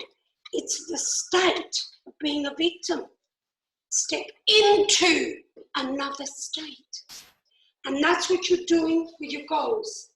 As you put your goals on paper and you start to envision the end outcomes, you are changing your state. Do you understand? You're going to catch your train, my darling. Love you. See you, beautiful. You get the video. I'll send it to you, beautiful. So I just want to run through creating. So creating, when you have your goals, so you prioritize 3 goals, right? And those goals, you now have to visualize as you go to sleep at night, the end outcome. Does anyone want to share one of the goals? You buying a house, or you picked a home, or does anyone want to share? Do you want to share a goal, Sam? Just hopefully within a few months, finish renovating my house. Yeah. Beautiful. Myself. So, you envision, did you guys watch the video I sent you by Neville Goddard's student, E.O. Locker?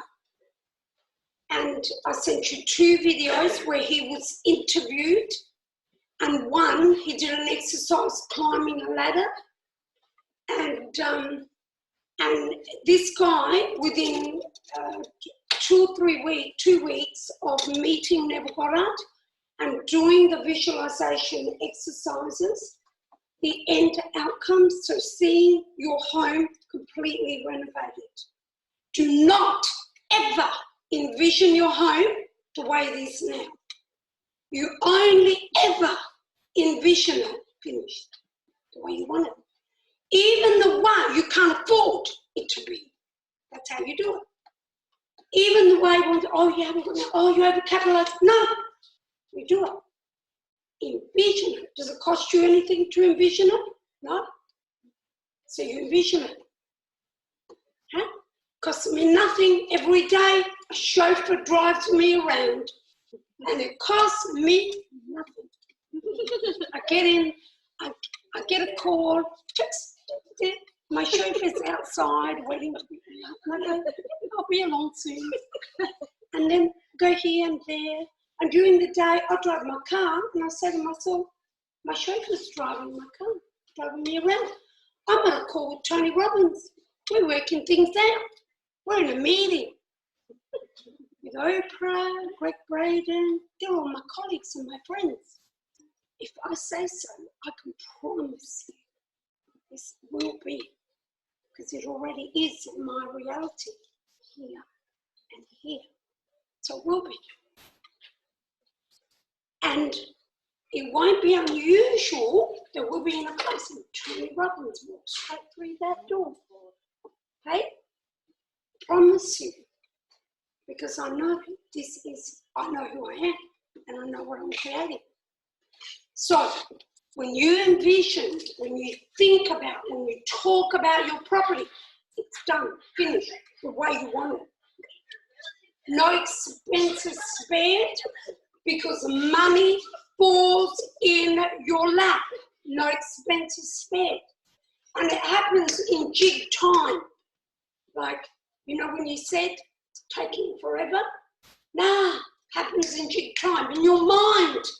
And if in your mind and your heart you know that, that is going to be your outcome. Because it already is now. Where do we live? We live now. Now in the mind. Past, present, and what you call the future doesn't exist. It's all now. Past is finished, guys. It's now. It's alive only because we keep memory alive. So it exists now in the mind. So change it, make it a powerful one. Because you springboard off that past. So if you change it, your now's better. Everything will fall in your lap and you'll go, wow, it's all happening. Like, it's crazy, but it's happening.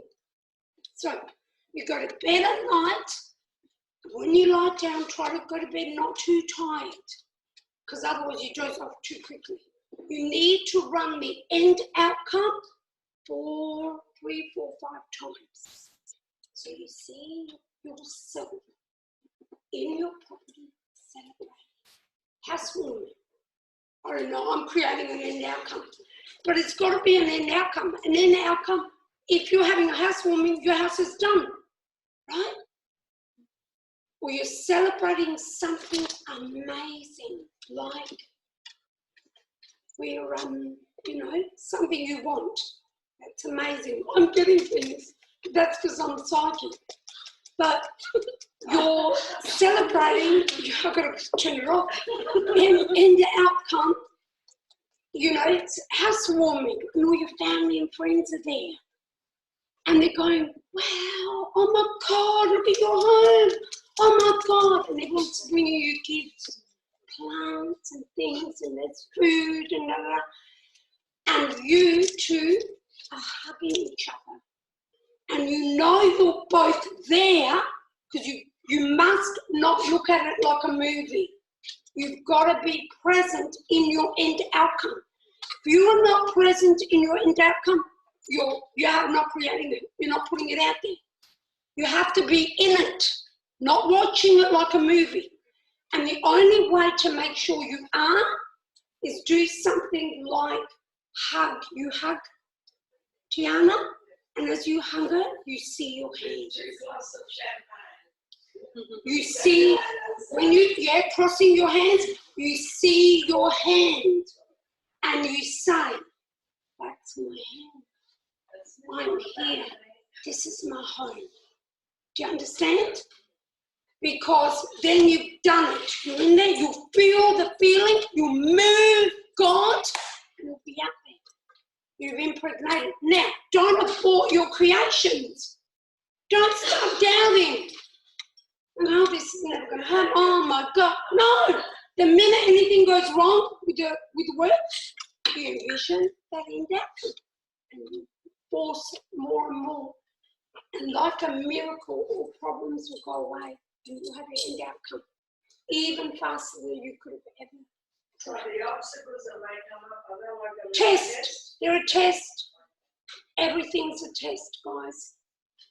Because did you have to have a test before you passed into your next grade?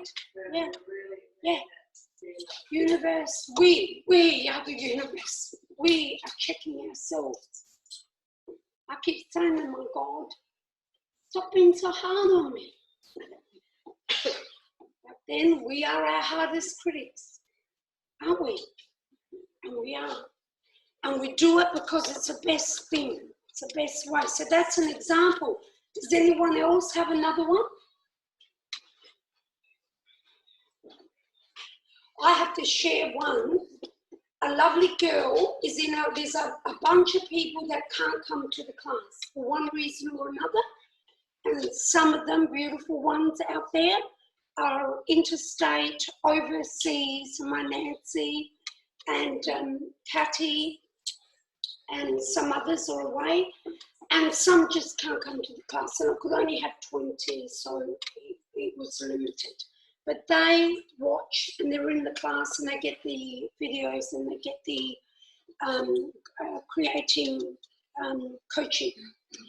So Catty sent a message today saying that she's on board and doing all the work and she's also watching all the videos, and one of her 3 main goals has just come through for her. And she wanted me to share it with you guys. So Catty's, Catty has done the class with us. She was in 1 or 2 courses here, but then she had to go to Brisbane. So, and she goes to Kangaroo Island as well. And I think she's away at the moment. And she messaged me this morning and last night saying that she'd like me to share this, that one of her main top 3 goals have come through, and I think this is her number 1 goal, if I remember rightly. And she has been trying to get a support dog for a long, long time. And it's been like an impossible dream, an impossible goal. And she came to the class here, she heard this, and she made this her main goal. And she still had a lot of struggle from what I read in the message, still had a lot of struggle last year and was denied a support dog. And she just got told she can have a support dog. And she's picked her dog out. I think Catty picked it, I'm not sure, I can't remember now. But it's absolutely gorgeous and she's named it Ghost. And it's so cute. This is it. I have to go in the other way, guys, so I can make it bigger for you. Catty, here we go. Here we go. So this is it when she first saw it. Little tiny teacup, little tiny little one. She says in her message, I can put it in my bag and I can carry it on my bike and I can take it everywhere I go with me because she needs the dog for support. Yeah, yeah, unconditional love. Unconditional love. I'll just show you. This is it a little bit.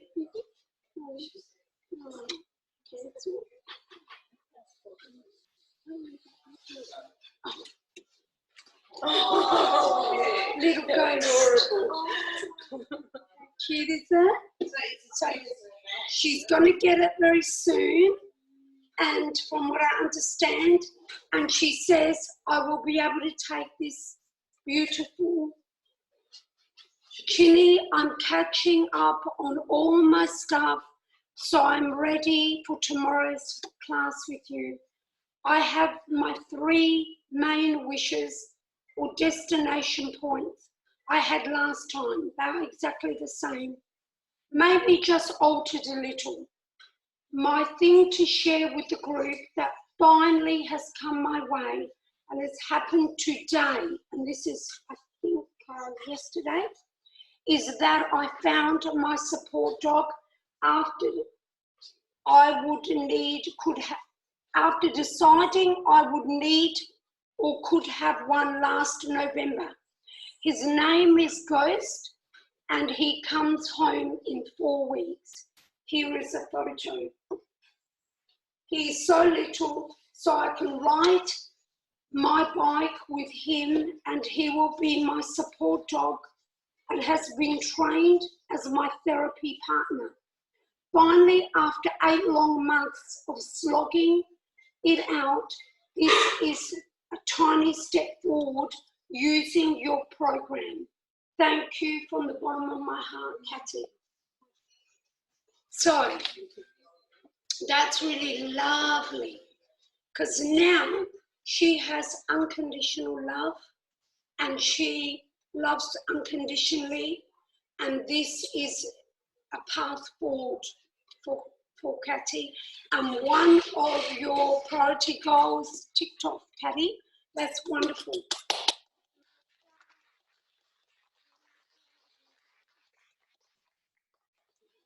Does anyone else want to share anything they're creating? We can have a look at how to end the outcome it for you.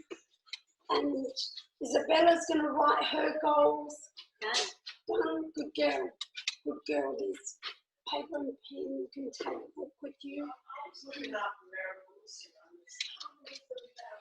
I made an effort to do that. And it occurred to me that although we talk a relationship, most of them were things like the dog or in our house or other things, to me, like I could see that. I said, well, went through my life and thought, I've had an amazing array of miracles, but I won't go into that. But when it comes to relationships, I think is it harder to create, or is it just in my own state of mind? So where we may find an area in life easy, someone else might find that area hard.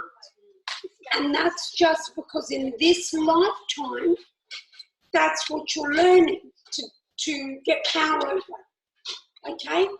What I'm trying to get you guys to understand is take power over every area of your life. Don't do it like life is telling you with the drama here and the drama there and the drama. Let go of the drama. Let go of those difficult worries and emotional thinking and stop that. The minute you start thinking about the problem, guys, you're creating it more and more. Do you understand? The minute you start focusing on it, the minute you start thinking about your partner and the way it is and the way it isn't, or, your money situations or your stubborn boss or whatever it is, don't do that. Immediately put over it the end outcome visualization you want in that area.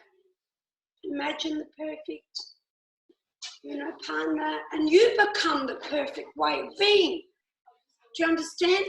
Because here's our goal. The goal is always better than where we are, isn't it? We want something higher. No one says, I think I've got in a shoebox. I'll move out of here now, blah, blah, blah. But we don't normally do that unless we're downgrading and we're older and whatever. Well, we want bigger and better. So we have goal. Our partner that we're seeking for, it's got to be better than the last one. We learnt from the last one. We don't know. We know what we don't want. But we're like, and here we are. There's a gap, guys. That person doesn't deserve other than what it's earned, like to like. So you put put your goal out there, you put your vision out there, you've got to change. You've got to gravitate up to fit. Now, Jesus showed us that in an instant you can have it. And guess why in an instant you can have it? Because you already are it. We already are God. We already are everything amazing. We already contain it. We just need to wake up and believe it. That's all. And where's our belief? It's in our actions. When Jesus said, if it took a mountain to come hither, he's telling you to do something. Show me. Show me your faith. Faith in action, guys. All right? And all I'm asking you to do, I'm not asking you to dig the foundations of the house. I'm asking you to visualize it finished. That's all. And believe it. And it's done. It is done, guys. It is done. I'm an extraordinary taxi driver who, for whatever reason, expressed his story. And he didn't know what I was doing, but he must have picked up on my concerns. And he goes, well, you know, life, he goes, I have a friend who was so beautiful to me. And also he started for some reason. My wife banned him from the house.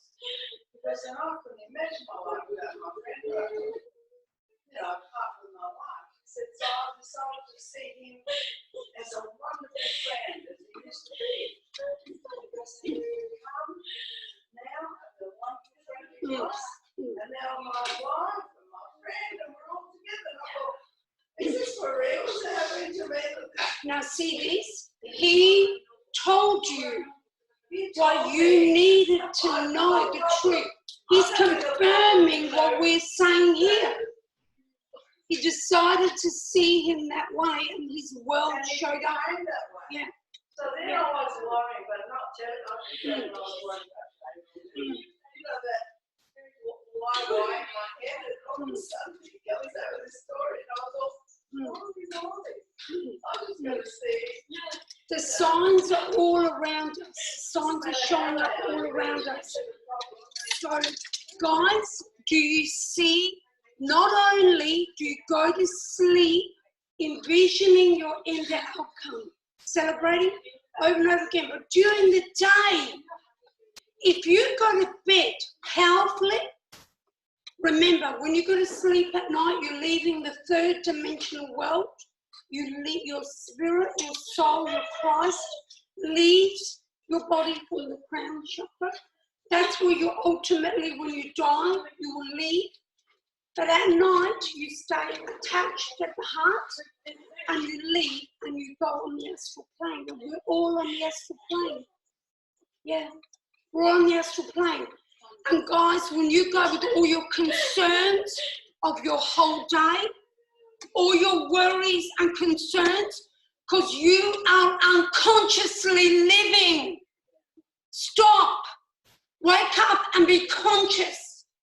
You are unconsciously living. So you go into your habitual ways. And then at night, you do that 3 or 4 times if you do it. And when you go on the astral plane, guess what dominates the way you've been all day long? It dominates your night vision. What you took on the astral plane at night, you're so tired, you only did it 3 times. You didn't do it properly anyway.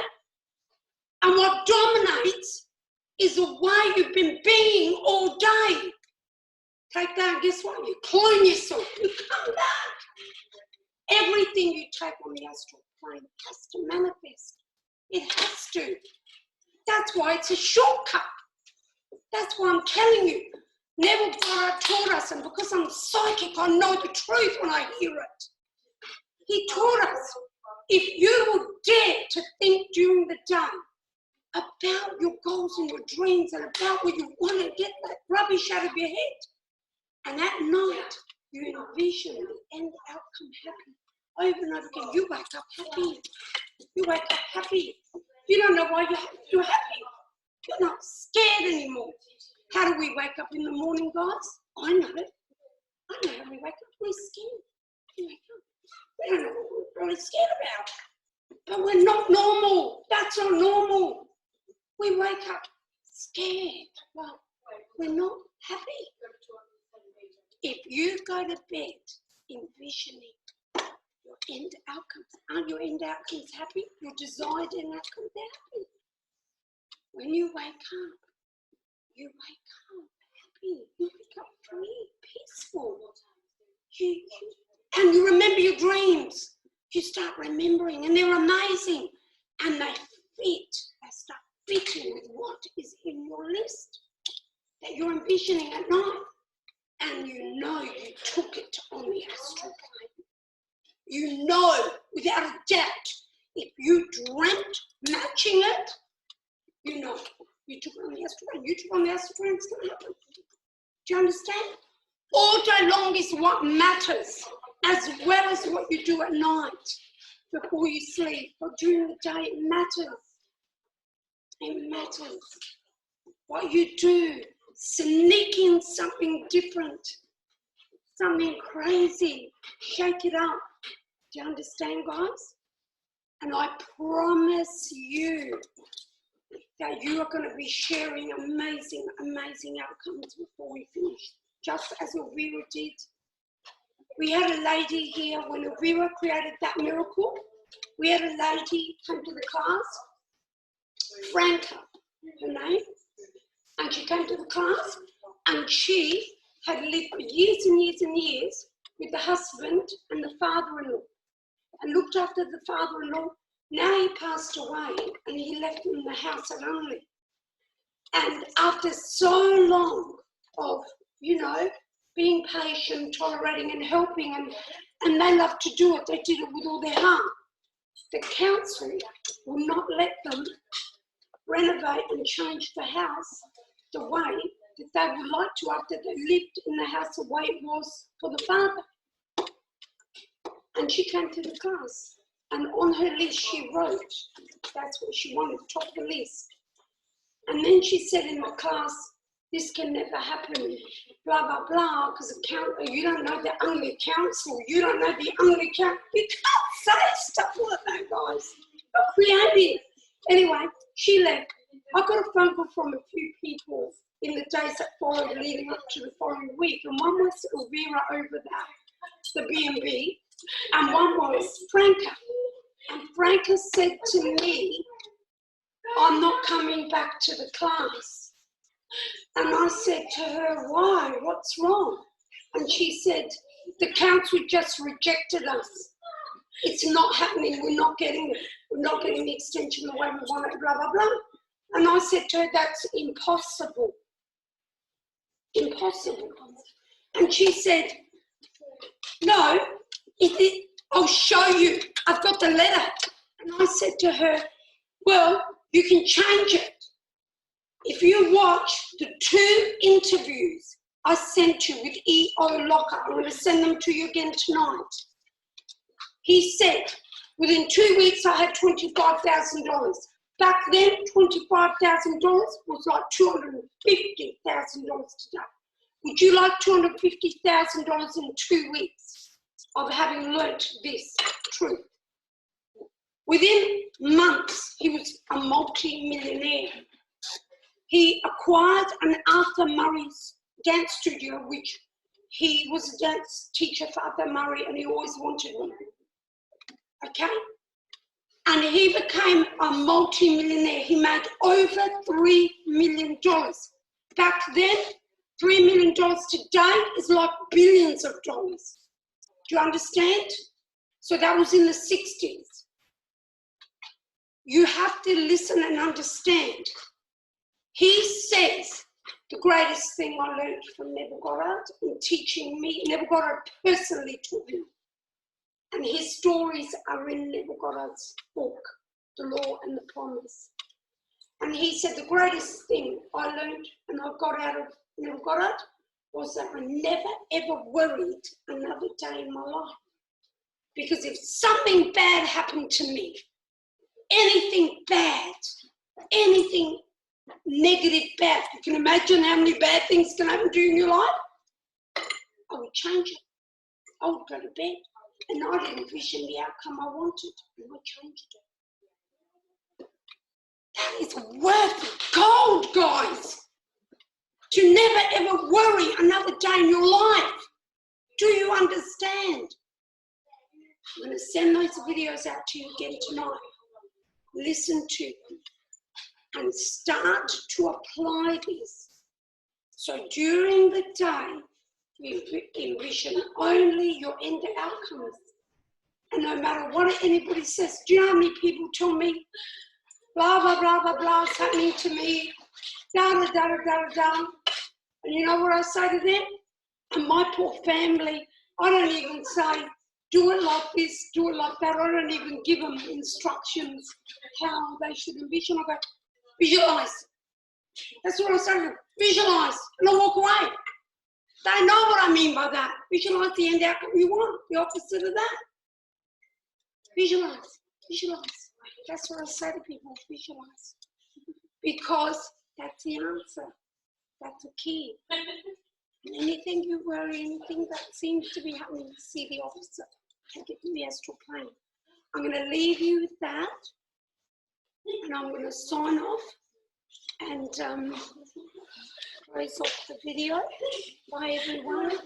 Create your outcomes.